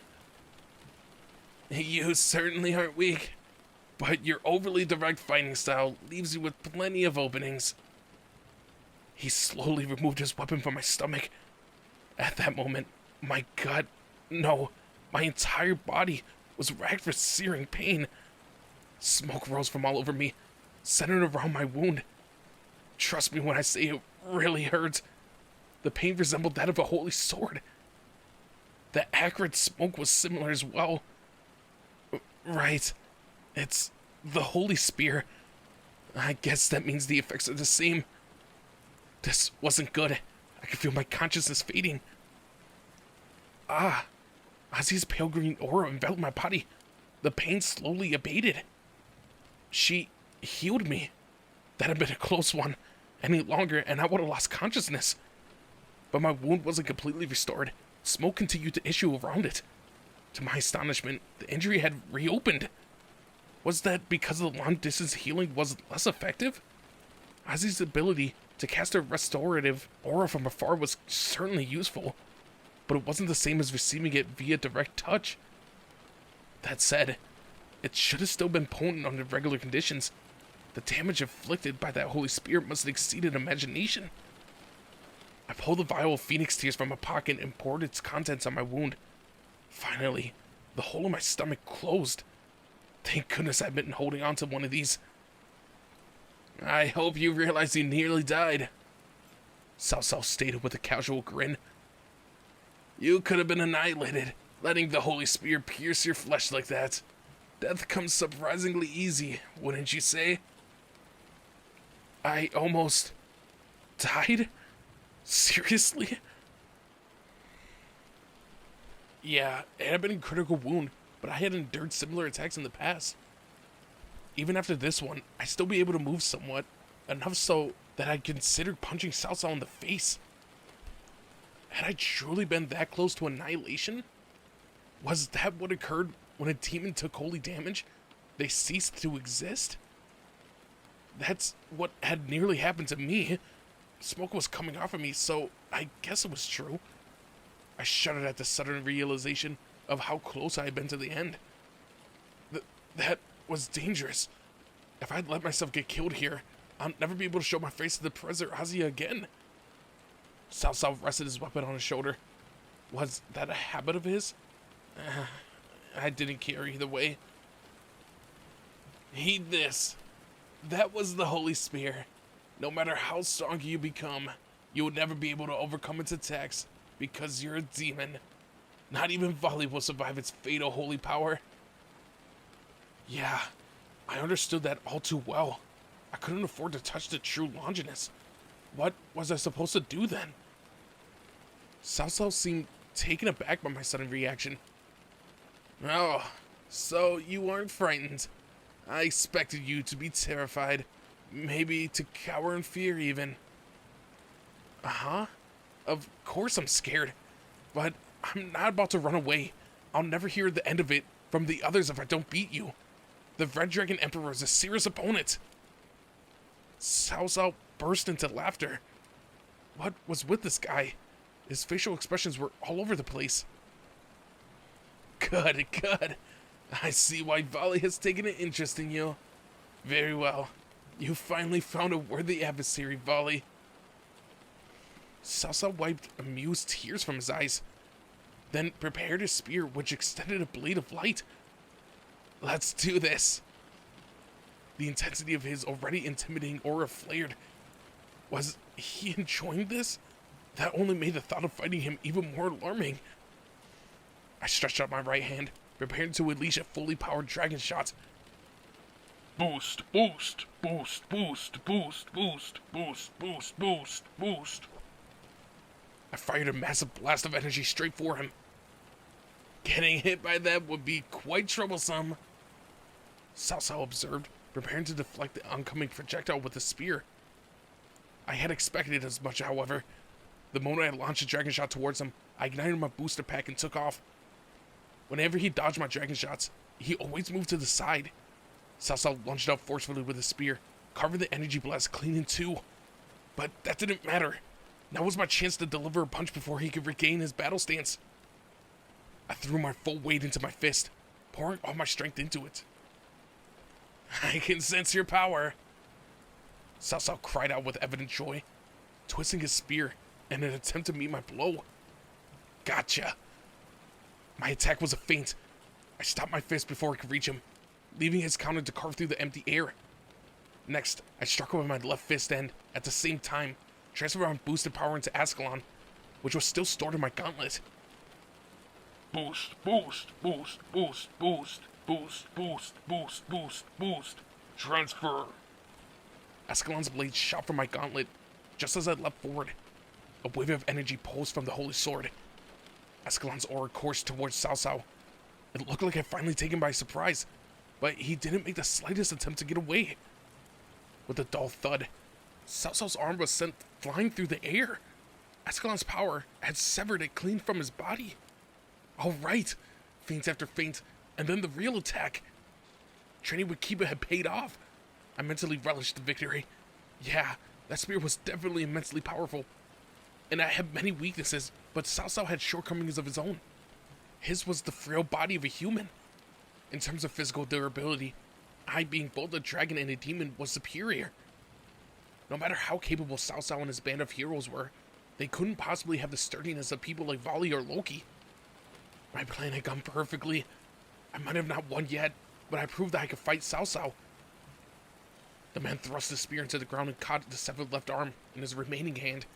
Completely expressionless, he stuffed the limb under his working one and reached into his pocket.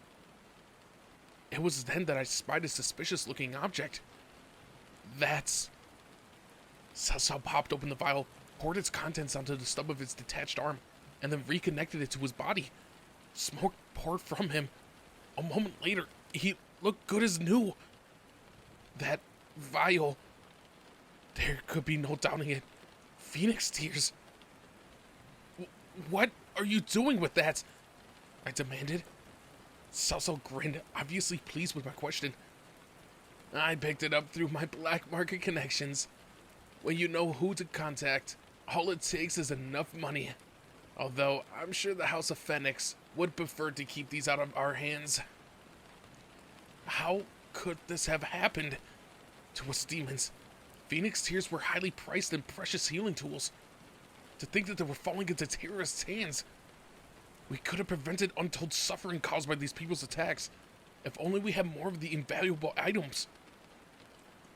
Your aura's flaring. Are you angry? You could bring ruin onto everyone around you if you let your emotions get the better of you like that. You have already entered your Juggernaut drive once. That was none of his business. Damn it. Seriously, I wanted to teach this guy a lesson. At that moment, my armor broke into pieces. What was going on?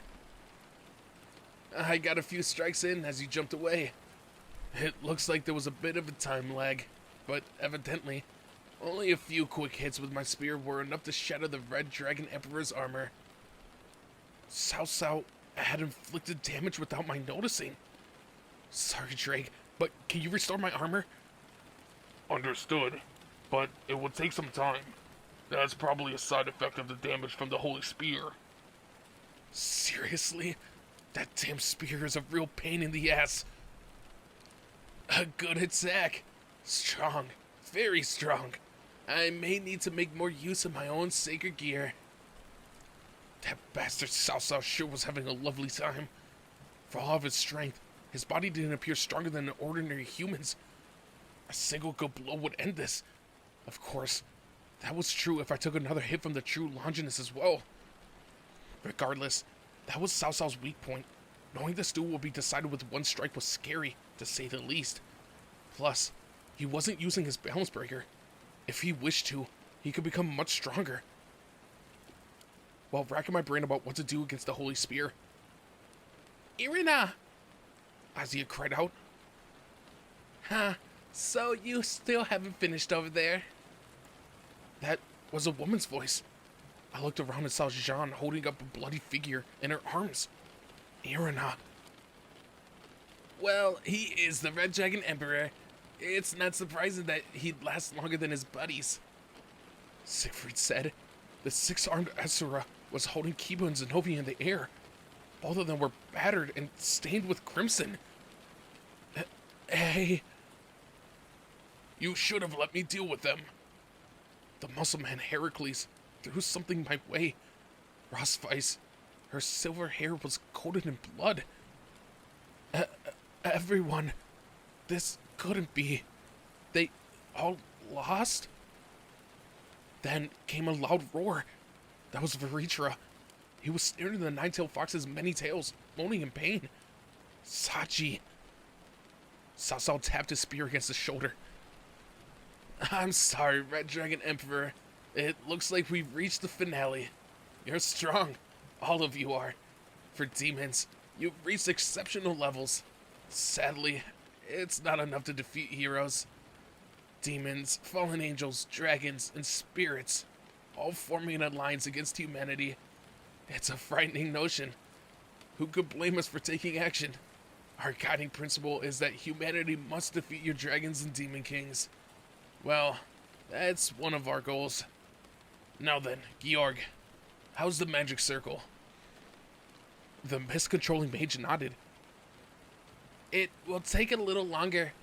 I wonder whether the Great Red will truly come. If he doesn't, the data will still be useful. If need be, we'll try another method. It took a lot of effort to get this all ready. I'd prefer it worked this time. And do you think I don't? No one wants this to be a success more than me. The heroes had seemingly forgotten us entirely, turning their attention back to the wicked experiment. Jean, Siegfried, and Heracles left my beaten companions where they were, and then went to consult with Cao Cao. Azia ran our way, tears flowing down her cheeks as she began to heal us. Our earlier promises to one another resounded in the back of my head.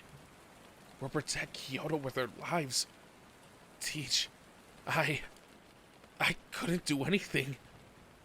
My eyes went to Kiba, who was sprawled out on the ground. In the president's absence, you're a substitute king, Issei. Kiba, you put your faith in me, and I couldn't do anything. Mother! Open your eyes, please! It's me! It's me! Mother! Kudo screamed to her parent, yet the nine-tailed fox didn't so much as glance in her direction. Well, save your mom. I hadn't been able to save anyone. We failed. Zenobia, Irina! Azia continued tending to my friends, sobbing all the while. What was I doing? Why had I put up such a pathetic showing? Even now that I've restored my Sacred Gear scale mail, Cao Cao paid me no mind. Those damn heroes had acknowledged our strength, but they didn't think us capable of stopping things. We had done our best, and they saw us as no threat at all. from the beginning. We were only an amusing distraction to pass the time during their so-called experiment. I was supposed to be the Red Dragon Emperor. Some breast dragon I was pathetic. My body shook from frustration, and tears streamed from my eyes. Why was I so weak? This was the result whenever I needed to be strong. Why wasn't it enough? Victory was always out of reach. No matter how hard I tried, there was always an opponent beyond. Was this my limit? Why couldn't I surpass it? I fell to my knees and punched the ground. My friends have been defeated, and there was no chance I'd beat Cao Cao. The odds of saving Kuno's mother were practically zero. The bare minimum for success, rescuing Princess Yasa and fleeing, had been a pipe dream from the start. No, I didn't want to give up. I couldn't let it end like this. I could still fight, but I was no match for him. The truth stung more than anything else. Are you crying? Someone had called from within me. Elsha? Yes, it's me. Why are you crying? It was Elsha, a previous Red Dragon Emperor, reaching out to me from within my sacred gear. I'm useless. Why am I still so weak? I can't do anything when it truly counts. Yes, that must be frustrating. But have you forgotten what the fallen angel governor said about you being the living embodiment of possibility? At that moment, I recalled Azazel's words before my fight with Loki. Issei, I have faith in your potential. Every last Red Dragon Emperor was consumed by power and lost their lives because of it. You might be the most untalented Red Dragon Emperor in history, but you're the living embodiment of possibility. I mean, you unlock your balance breaker by touching a woman's breasts, and had returned to your senses after going berserk thanks to them too. The living embodiment of possibility. You're a real-life breast dragon, and that's something. It's been a while since a dragon earned himself a new alias. Even if your physical strength and demonic powers are no match for Volley's, or those of other legendary dragons, you could still take a different approach to using the Red Dragon Emperor's unique gifts to get stronger in your own way. All you need is effort, grit, and to forge an unlikely new path. That was what Azazel had said back then. I had to find my own way of employing the Red Dragon Emperor's abilities. That was why I was the Breast Dragon. Yes, you're the Red Dragon Emperor. And you're also the Breast Dragon. That's what Balzard saw in you. Unleash it all, right here, right now. Your possibilities. Elsha declared. With that, a brilliant light blasted from my pocket. I reached to retrieve it, pulling out a glowing bright red jewel. This is... Raise it up to the heavens. Let's call out to them. Call out? I didn't know exactly what to say, but Elsha took the lead. Yes, those breasts that belong to you alone. At that moment, light exploded from the jewel. An intense radiance bathed the entire battlefield. What's that? Cao Cao, unable to ignore this development, finally turned its attention back to me. Within the light pouring from the gem, a figure began to take shape. First one, then two, then more and more. What's going on here? It was Elsha who answered my question. That gemstone has traveled from one person to the next, all throughout Kyoto. These figures are the product of those residual notions. In other words, they were the lingering thoughts of everyone who had turned into gropers because of me. There had to be more than 1,000 of them. What kind of pervert epidemic had I unleashed on this city? This was way too many people to apologize to. Breasts. Breasts. Breasts. Wow, those breasts. What incredible breasts. The memories all began to atone the word breasts, one after another. It was like a trade fair of sex fiends. The horde of the residual thoughts moved with a slow and uncertain gait. Their whispered obsession sounded almost like a curse. Then they began to move in formation. This was awful. I could only gawk at this strange spectacle. While muttering the word breasts, they were arranging themselves in a kind of circle that you might use for a ritual of some kind. Breast zombies, Cao Cao posited quietly. My thought exactly. They look just like zombies. Did all those people whose boobs have been mishandled as a result of this jewel end up like this? It was like a zombie apocalypse. The tit-obsessed memories, having assembled into a huge circle, suddenly melted into the ground. Radiant light shone from the ring, carving a large pattern into the earth. They created a massive magic circle. I was flummoxed, unsure what was going on. Fortunately, Aosha filled me in. The preparations are complete. Now, let's reach for them. Reach for what? I thought back. I had no idea what was happening anymore. My mind was paralyzed from shock. Those breasts that belong to you alone. Breasts that belong to me?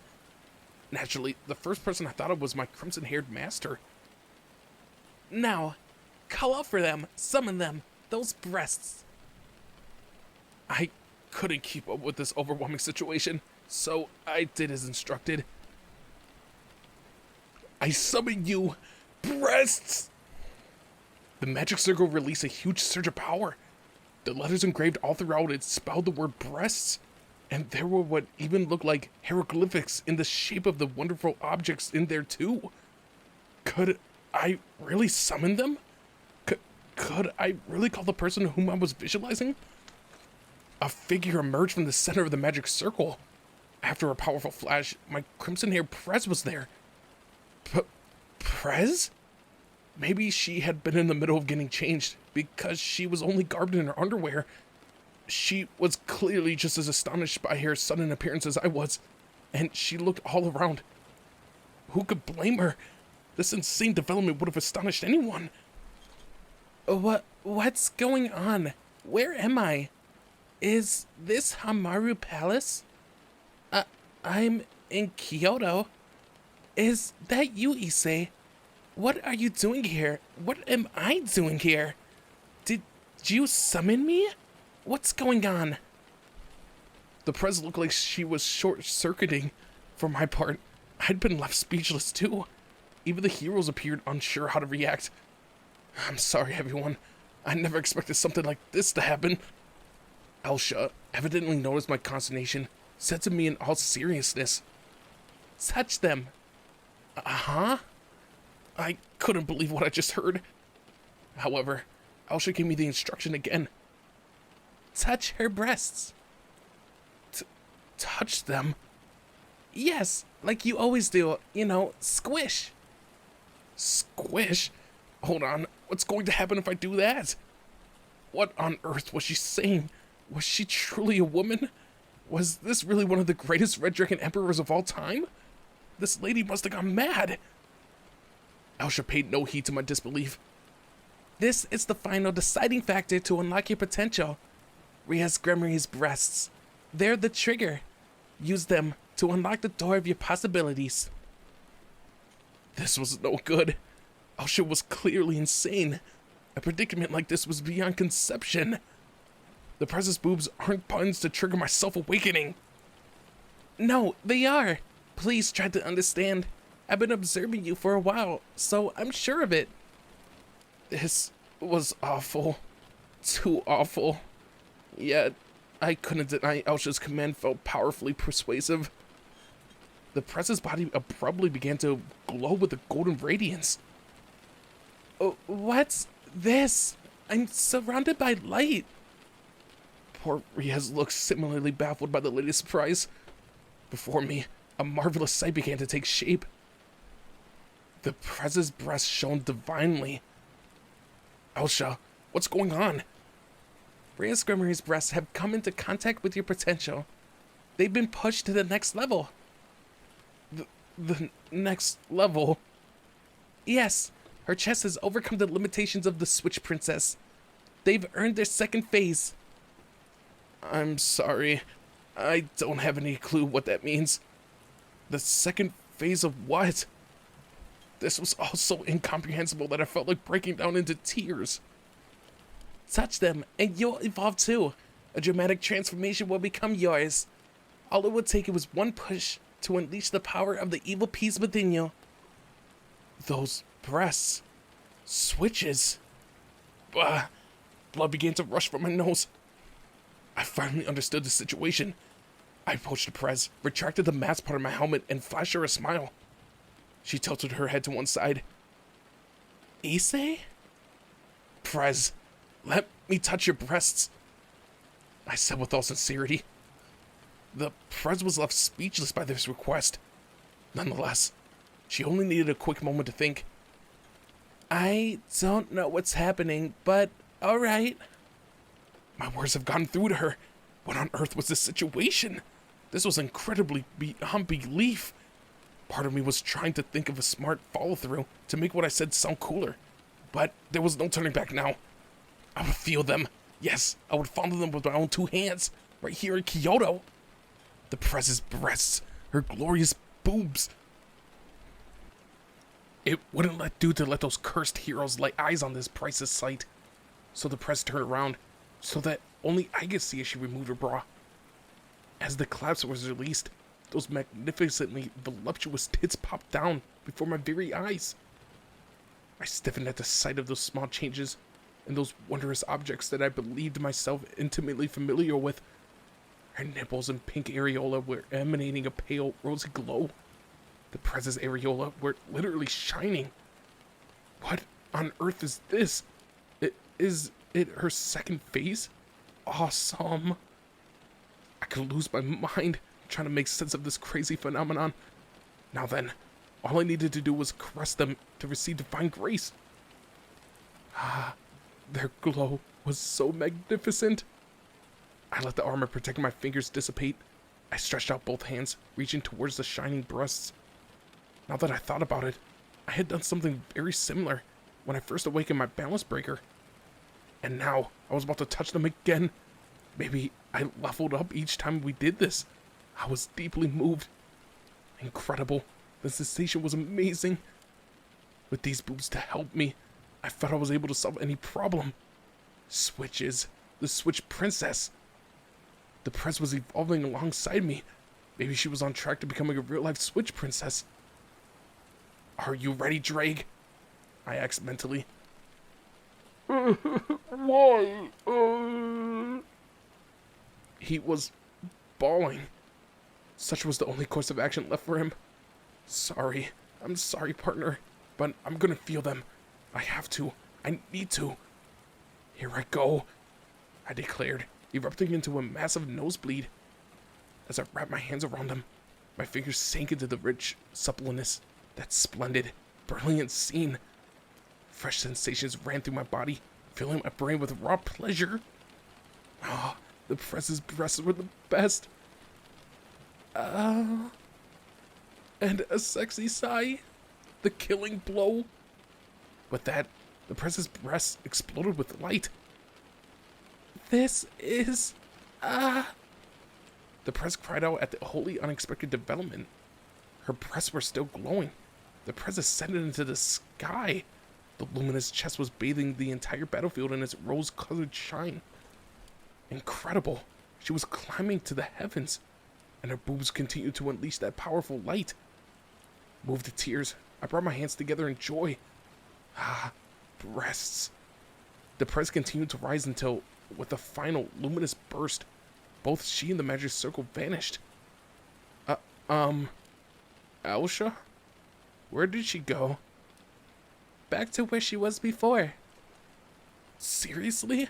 I had summoned her all the way to Kyoto for that? That was crazy.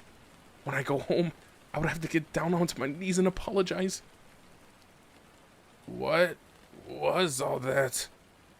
Cao Cao asked. He and the other members of his group were clearly left speechless by this display. They were trying to summon the Great Red. but they'd gotten Ria's grimoire instead. All of a sudden, I felt pounding in my chest. There it was again. The next thing I knew... You did it!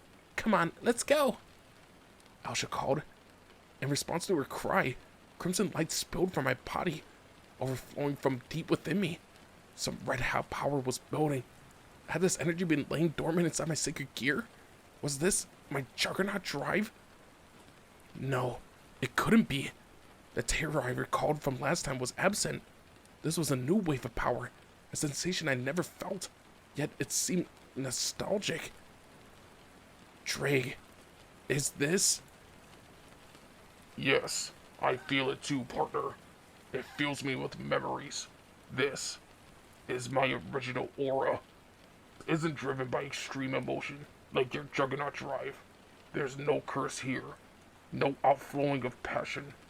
This is the power I had back when I possessed my original body, when my only concern was to defeat the White One. Drake's voice was filled with joy. I had no idea what just happened to him, but that red aura was now bursting from my entire body, filling my surroundings. When I came to, I found myself in a vast white space. Where was I? As far as I knew, I still should have been at Nijou Castle Hamaru Palace. Two figures were standing in front of me, further adding to my confusion. The first one was Aisha, and the second was a fashionably dressed man. Was I inside the boosted gear? Was it only my consciousness that was here? I still didn't quite understand how this all occurred, but Aisha gave me a warm smile. You've opened up a door to a new path. One that doesn't involve your juggernaut drive. Aisha, thank you for all your help. Whatever this is, this feels like I accomplished something incredible by surrendering myself to one crazy event after another. That's fine. We let the momentum carry you to this point. After all, what you desired most was breasts. There was no denying that I was always chasing after boobs. Now Bowser and I will be able to move on. Move on? She couldn't possibly mean... We exist here only as residual memories. It's time for us to be released from the sacred gear. You mean you're going to die? We're already dead. What you see now is only fragments of memories, nothing more. You can't even call us souls. It's an unnatural state to be in, wouldn't you agree? Our departure is long overdue. But I still have so many things I want to ask you. I still need your advice. Aisha shook her head, despite my plea. You don't need us. Besides, I don't have much interest in breasts. Only you could have brought about all those irregular phenomena by chasing after women's chests. I'm really sorry about being the breast dragon. You'll be okay, so long as you have Drake and your friends. Go, Red Dragon Emperor. You haven't yet fully dispelled the curse of the Red Dragon Emperor, but you will one day. I'm sure you'll be able to release your other lingering memories too, just as you have me and Belzard. I was so touched, so filled with gratitude and excitement that I could burst into tears. To think that my predecessors cared this much about me. Now, it's time for us to move on. Belzard, why don't you give him some final words? The man, Belzard, the strongest Red Dragon Emperor of all history, smiled my way. Please, I'll treasure your gracious advice, I entreated. Belzard nodded, stretched out his hand, and raised his index finger into the air. Poke 'em, stroke 'em, ooh. For what felt like a long time, I didn't comprehend his words. He seems satisfied. Now then, Belzard, let's move on. Aisha stated with a gentle expression. Hold on. Are those supposed to be Belzard's final words? What's with him beaming all satisfied? Poke 'em, stroke 'em, ooh. Come on. Those are the lyrics of the Song of the Breast Dragon. But it was too late for me to say anything, as the pair vanished into the whiteness of this weird space. I couldn't believe this. That was the final statement of the strongest of my predecessors? They were already waving farewell. Surely they had something more practical to offer. I would have accepted anything. Alsha and Belzard, both pleased by my breast fetish, faded away. Once they were gone, I felt like I understood. An awful lot of weird individuals have been Red Dragon Emperors, and I was no exception.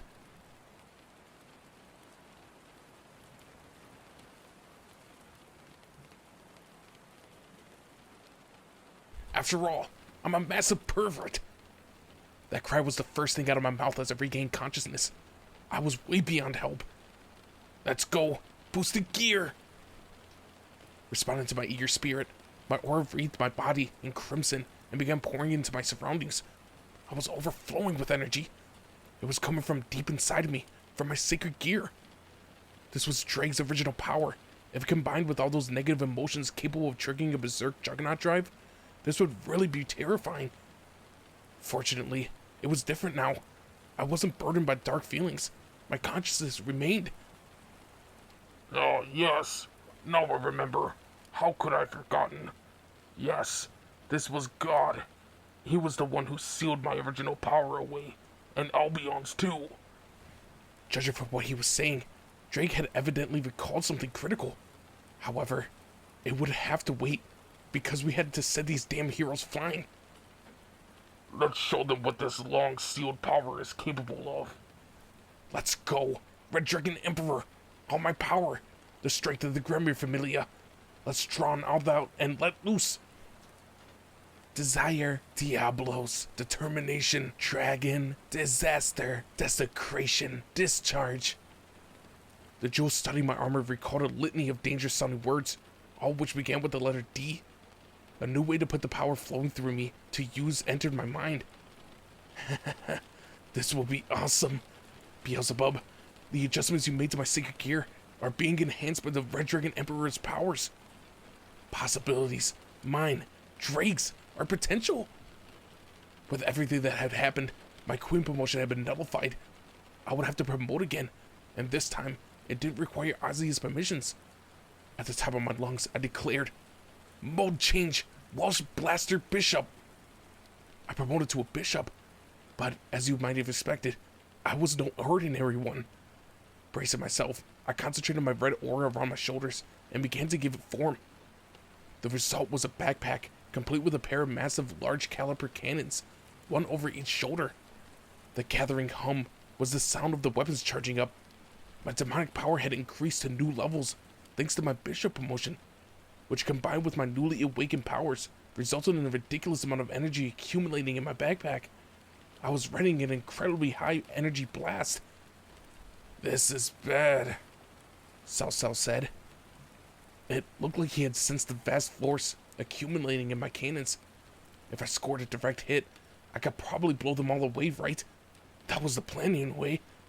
Kiba, Zenobia, Irina, Rosvice, Saji, my dear friends, you all fought well. And then these bastards chose to ignore us. I felt so pathetic, so powerless. I'm going to fire these emotions right back at them. Once the energy was fully charged in my twin cannons.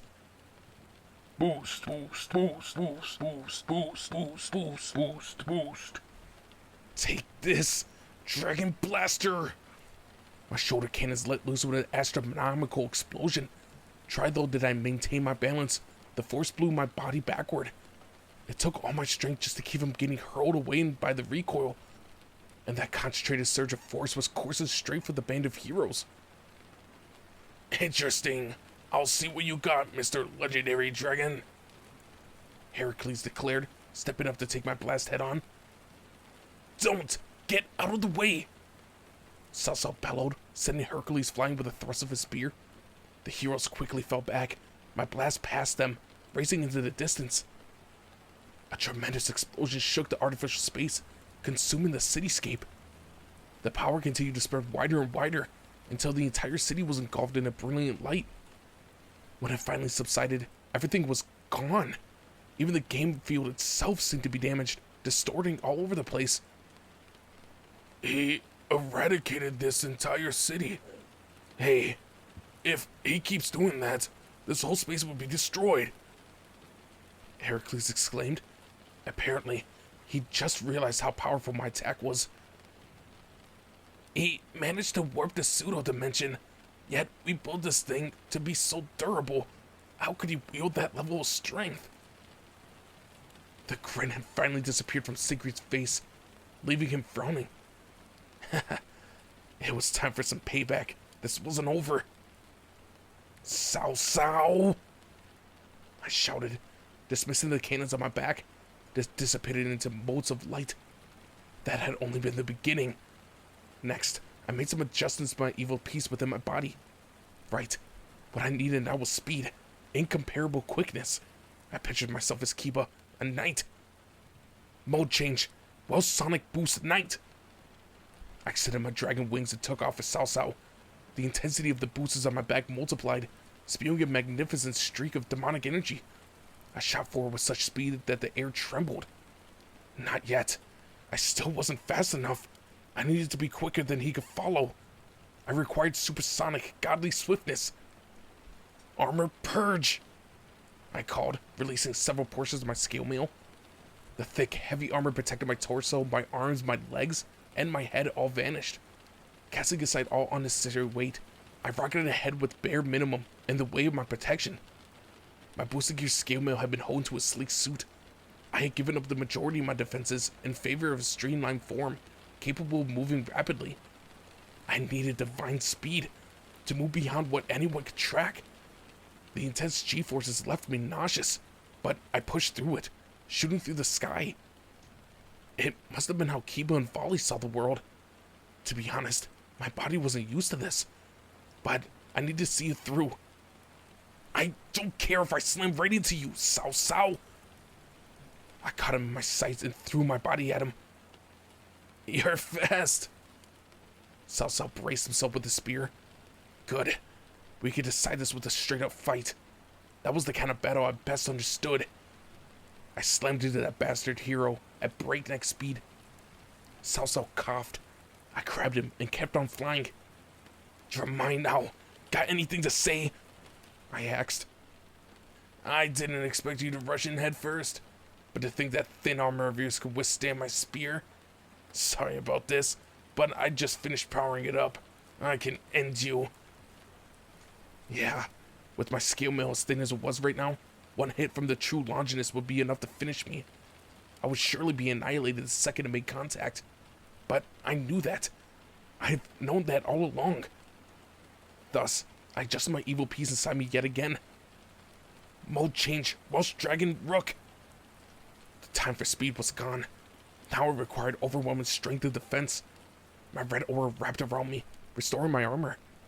And it didn't stop there. The suit continued to grow thicker and thicker. Massive amounts of dragon aura accumulated around me. My arms must have been double, no, 5 or 6 times their original girth. After that transformation, my insane speed abated, sending Sao Sao and me hurtling through the air. Sao Sao ready to spear, aiming his bladed light straight for me. I used the thick gauntlet protecting my right arm as a shield to guard. The holy spear pierced through my armor and stopped halfway through before it could reach me. A scowl formed on Sao Sao's face. So, I'll need to boost his power again to destroy your armor. At this level, it should be able to slay a high-class demon in a split second. I raised my now massive left fist into the air. My aim was perfect. I couldn't miss. Let's do this, Drag. Everyone. Don't you dare belittle the breast dragon, you bastard! My blow came crashing down on him. Sao Sao hurriedly pulled back his spear and positioned it right in front of him for protection. Damn you! The moment my fist made contact, I pulled back a new firing hammer that appeared on my gauntlet next to my elbow. My punch's momentum increased to untold levels as huge power spewed out around me. Then, from midair, I sent Sao Sao hurtling into the ground. He'd taken a blow head-on, and yet, in a brief moment after my attack connected, and before he fell, I saw that he was laughing. The impact sent fissures through the earth and kicked up a humongous cloud of dirt. With that bout of mid-air close combat finished, I landed with a heavy thud, clad in my oversized armor. With a soft, fleeting noise, my armor vanished into mist, scattering into the wind. My breath was ragged, and I fell to my knees. I was beyond exhausted. I had just burned up an immense amount of energy. At this rate, my boosted gear's time limit would soon run out. I had gained a new technique, one that allowed me to freely promote my evil peace without even needing permission from my king. That, combined with the abilities of Red Dragon Emperor, meant my demonic strength, speed, and offensive and defensive skills have received an incredible power-up. As a bishop, I could bolster my demonic energy and fire supercharged dragon shots. Promoting against a knight allowed me to slim my armor and move at breakneck speed. Pouring my Red Dragon Emperor powers into my agility at the same time would grant me a vast range of movement. And shifting to a rook gave me the opposite qualities of a knight: turbocharged defense and unbelievable strength, albeit at the expense of my agility. By freely moving between the three pieces, I had access to all the unique qualities. Moreover, I could boost the skills of those evil pieces at their utmost limits, although doing so meant reducing my other statistics. That said, at my current level, I couldn't quite promote to a queen. If I tried, the excess strength could make me go berserk. There was even a risk of me overloading and burning out. Beelzebub had given me a key. With that, I reignited the original powers of the Red Dragon Emperor, of Drake himself. Combined with the ingenuity of the evil pieces system, I had awakened a new strength from within. This is what happened when I was given the opportunity to unleash my possibilities. I had opened a new door to a new path. All that remained was to walk it. Unfortunately, the toll on my stamina was immense. If I tried this again too soon, I would probably collapse, and that was being optimistic. Partner, releasing all that power has further reduced the time it takes for you to reach your balance breaker, and extended the amount of time that you'll be able to maintain it. However, it has also increased the amount of energy and fortitude your powers will consume. Particularly, when you keep changing modes. You should be able to lessen the effects of that with practice, however. Right. Thanks, Drake. Evidently, I still had room for improvement. Training and perseverance had brought me this far, so clearly, I was taking the right approach. There was no way I'd be permitted to use this in a raiding game, though. It was basically a brute force promotion done without the authorization of my king. Beelzebub had even mentioned something about refraining from using such powers in official matches. Well, so long as I had it on hand for real-life battles, I would be able to rely on it. As I slowly pulled myself up, I spotted Salsa rising to his feet as well. That bastard. Was he still trying to fight? He used his spear as a shield, so maybe he withstood my strikes? He pulled himself out from the crater that had formed when I slammed him into the ground. Blood was trickling from his nose and mouth. He wiped it away before cracking his neck and dressing me. Well done, Red Dragon Emperor. I did you a disservice earlier. It seems that in your desperation, you've undergone a dramatic change. If I hadn't defended myself with my spear, you would have killed me. That was the idea. Damn him. Damn that ultimate Longinus. He had a frail body of a regular human. I should have been the victor in a straight-up confrontation. That must be a new ability. One outside of the normal rules of the evil pieces system. An illegal move, you could say. I cocked my head to one side. I'd never heard of that term before. An illegal move, I repeated. It's a chess term. It's what you call a maneuver that goes against the rules of the game. What you did was clearly against the method of the evil pieces system. An illegal move, huh? Well, Salsa was right. I doubted that what I'd done would be allowed in a raiding game. I would have called it a triina. Drake muttered. A what? What's that supposed to mean? A triina is the weapon of choice for Poseidon, the Greek sea god. The word trident is probably more common. What you just did, that series of attacks that combined the qualities of three separate evil pieces, struck me as similarly keen and acute to the three-pronged trident. An illegal move? A triina? I like the sound of that. Illegal move Triana. Sounds good. How about we call it that, then? The Red Dragon Emperor's three-pronged promotion, I said. That was a good enough name for now. However, I needed to think of a new title once I managed to promote to a queen this way. Terrifying indeed. In terms of direct offensive power, that technique might even rival Volley, as long as he doesn't use his Juggernaut drive. Then again, Volley is improving by the day. There's no telling what his current level is. Cao Cao remarked. I harbored no hope that I caught up to Volley yet. He was a genuine fighting prodigy. That attack of yours looked like it consumed more of your aura, more of your stamina than you expected. You still have a long way to go before you can master it. No, even then, the drain will be significant. I'm guessing that you maybe have 10 minutes left of your balance breaker state at most. Cao Cao wasn't far off. In fact, his analytics was almost spot on. Of course, I wasn't about to admit that to him. I would keep fighting right up until the last minute if I had to, regardless of my limit. Sighing, I called out to Cao Cao. You're a tough opponent too. I thought you were making light of us, but it seems that you're taking this seriously now. I was a fool to underestimate you, even if only slightly. I apologize. You, who have learned the secrets of the Red Dragon Emperor, and do not lose yourself to them, are a formidable adversary. I'll have to reflect on all of this. Cao Cao paused for a moment, tapping his spear against his shoulder. How exhilarating. I haven't felt this good since I fought Volley one-on-one. Yeah, there's no greater joy than battling a legendary dragon. I suppose that's proof that I'm a descendant of a hero at heart. Exhilarating? I was sick of all these combat maniacs. When would I finally be able to build a harem and live in peace? Are you planning on fighting an all-out war? I demanded. Nah, nothing like that. Our current forces aren't suited to a prolonged conflict. We may be strong individually, but we can't win against the combined might of those backing you. I'd like to think that we inflict some heavy losses, but we'd certainly lose. No, the better strategy would be target your vulnerabilities with carefully planned strikes. To that end, we'll continue working for our present organization.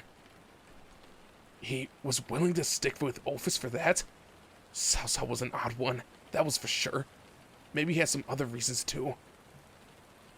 A sound rang out as everything around us reverberated. I recognized that noise. It was the sound of something tearing through space.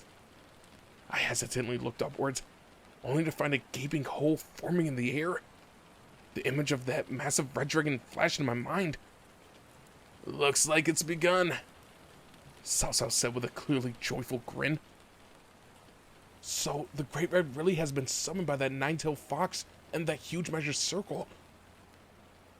Perhaps our magic circle combined with your enormous strength is what brought the true dragon here. That bastard hero added, obviously mocking me. My power-up did this. Georg, prepare to summon the Dragon Eater.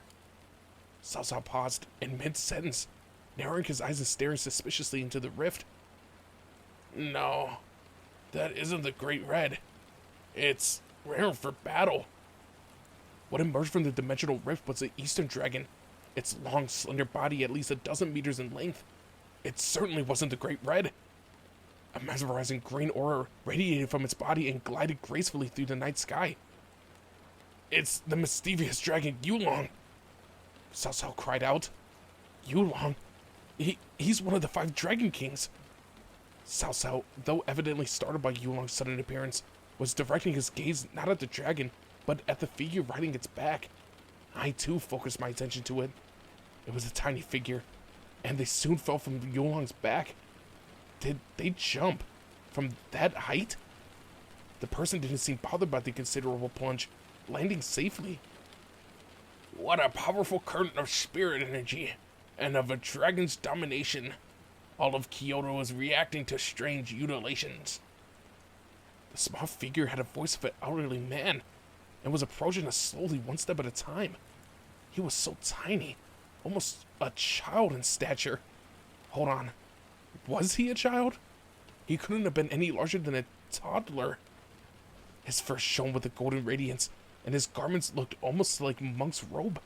He looked just like a monkey, complete with a wrinkled face. Was he a spirit?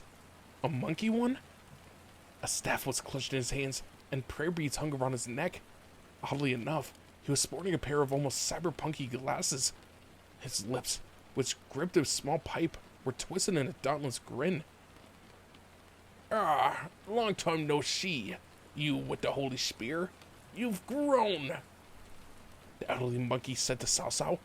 Cao Cao's eyes narrowed in evident amusement. "Well now, if it isn't the victorious fighting Buddha. I wasn't expecting you to turn up here. Apparently, you've been upsetting our plan all throughout the world. Your pranks have gone too far this time, boy. It wasn't easy convincing the Heavenly Emperor to send his emissary for negotiations with the Nine-Tailed Fox. Yet here I found you kidnapped her. There are heroes who ascend to godhood, and then there are heroes whose descendants are little more than a poison onto this world. Conquest and tyranny last but one generation. Isn't that what they say, Cao Cao?" "Poison? I'm honored that's how you see us."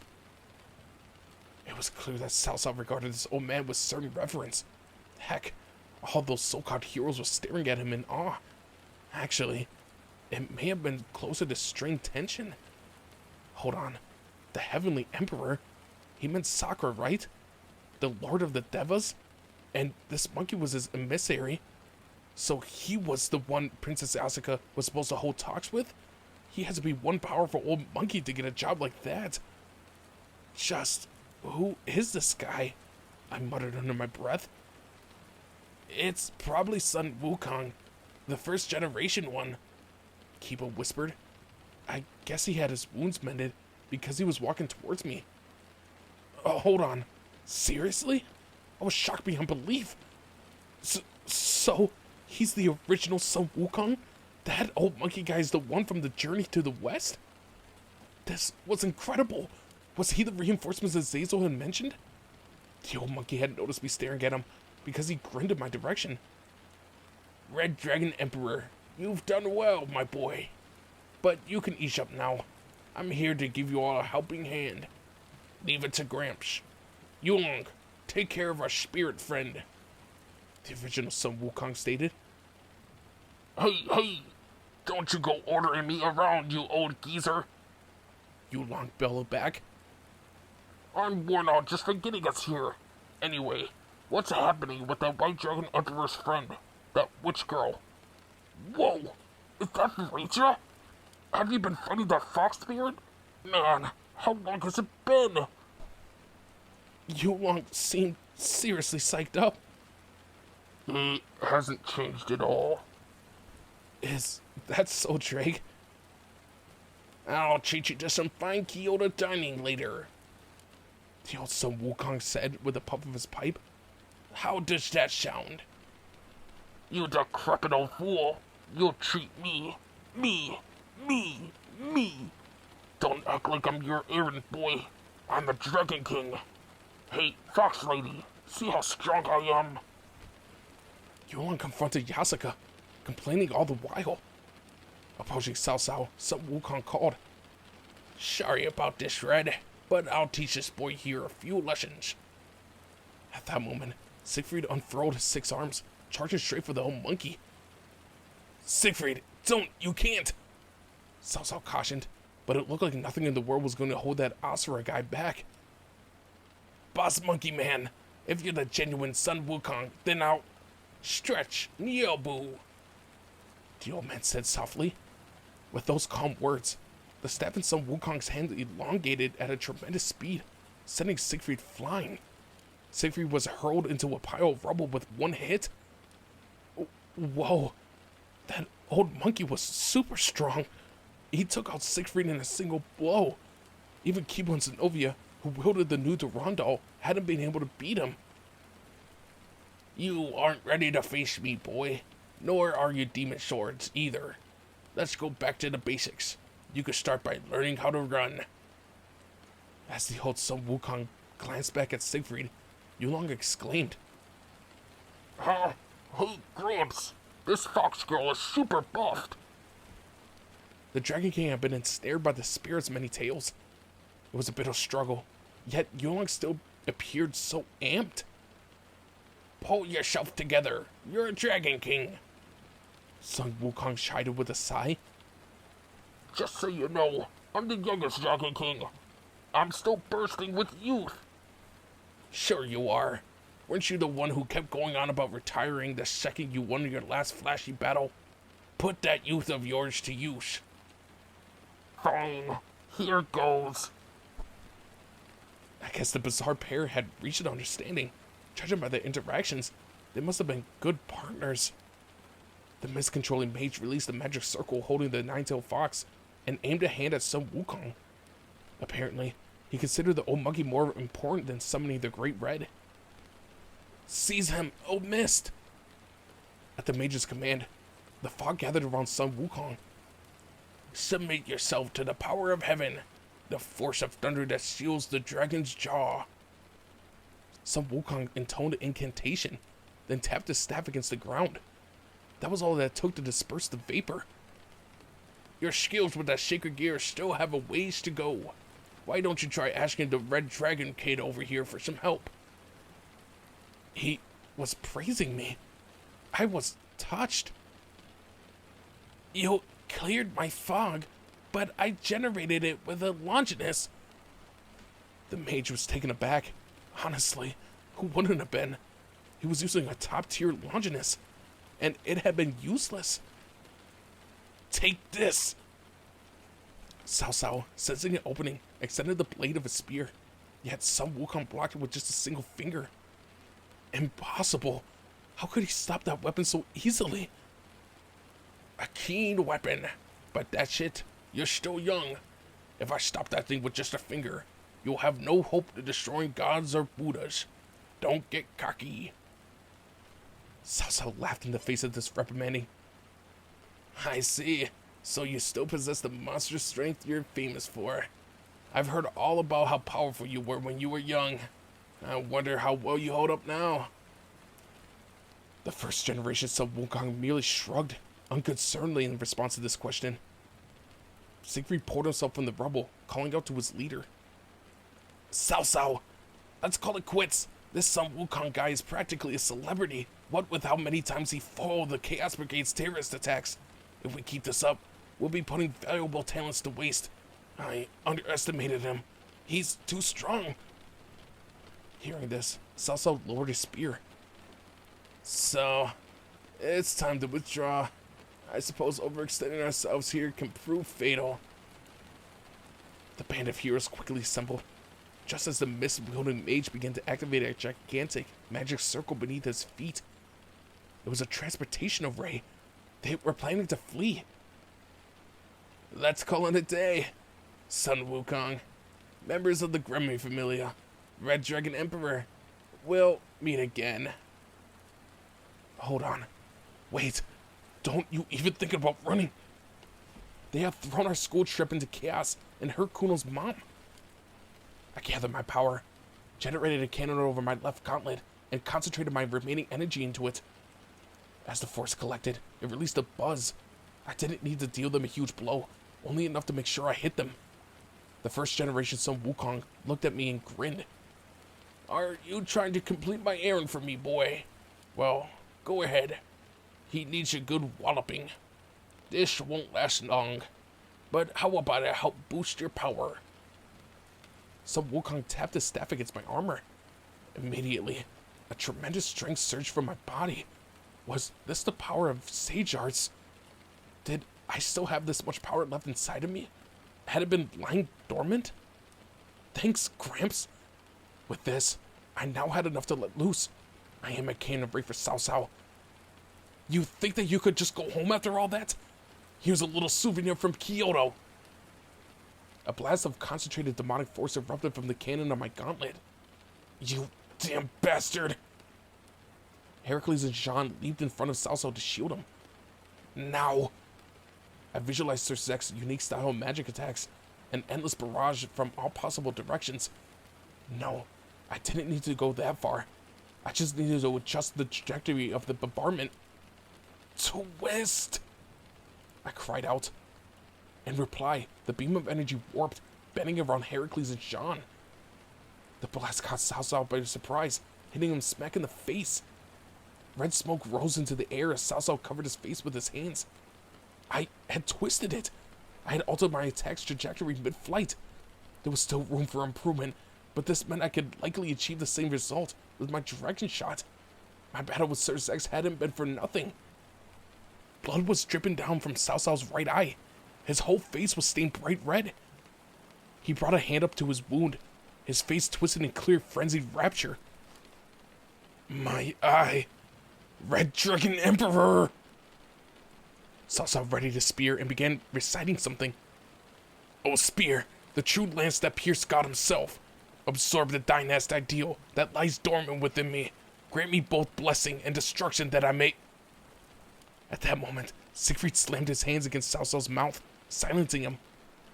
Cao Cao, don't do it! It's too soon to use the true Longinus' balance breaker. You can't reveal truth idea yet. Those words seemed to calm Cao Cao, who paused to catch his breath. Let's retreat, Siegfried continued. Leonardo is probably at his limit with the Annihilation Maker. The others have surely bought us all the time that they can. We collected enough information, so this wasn't a waste. His eyes narrowed at Sun Wukong. It looked like he held a grudge against the earlier attack. Cao Cao was staring at me through his left eye, his gaze stern and piercing. I know, Sun Wukong, Red Dragon Emperor. No, Issei Kyoto. We're withdrawing for now. I won't be able to make light of Volley now that I've been bested as he was. How is it that you always managed to steal the show at the last minute? Was he talking about my battle against Volley at Kuo Academy? The magic circle shone brighter as the heroes teleported away, but not before Cao Cao could deliver a parting remark. Get stronger, Issei Kyoto. Surpass Volley. Do that, and I'll show you the true power of this spear. The moment that they were gone, exhaustion washed over me. It took all the effort just to maintain my armor. Those so-called heroes, Cao Cao, the strongest of all Longinuses, none of it made any sense. Still, there was one thing that could be said for certain. That group was disturbingly powerful, their leader most of all.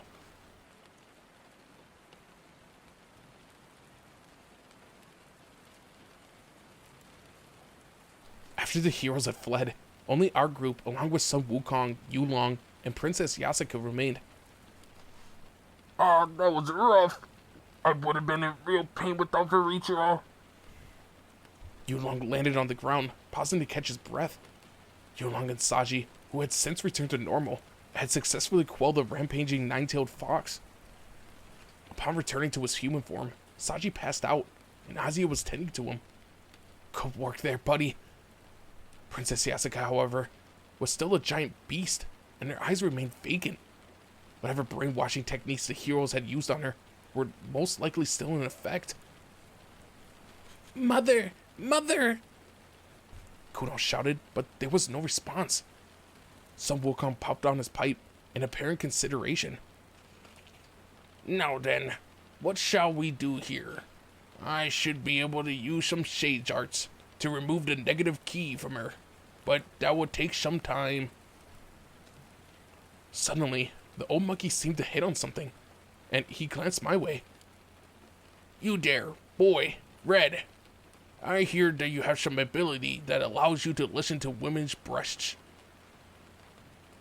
How did he know about that? Was my technique that famous? If he watched a recording of my recent raiding game, it would make sense that he knew about it.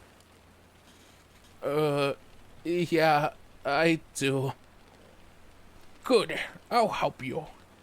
Can you use it on this young thing here, and our nine-tailed fox princess? He wanted me to use boob lingual on them both? Did he want me to probe their inner thoughts? I didn't really understand his reasoning, but I used my remaining demonic energy to enter into the state where I could converse with breasts. I concentrated my power in my brain, let my delusions take over, and triggering my ability. Go, boob lingual! I deployed the technique on both Kuno and Princess Yasuka.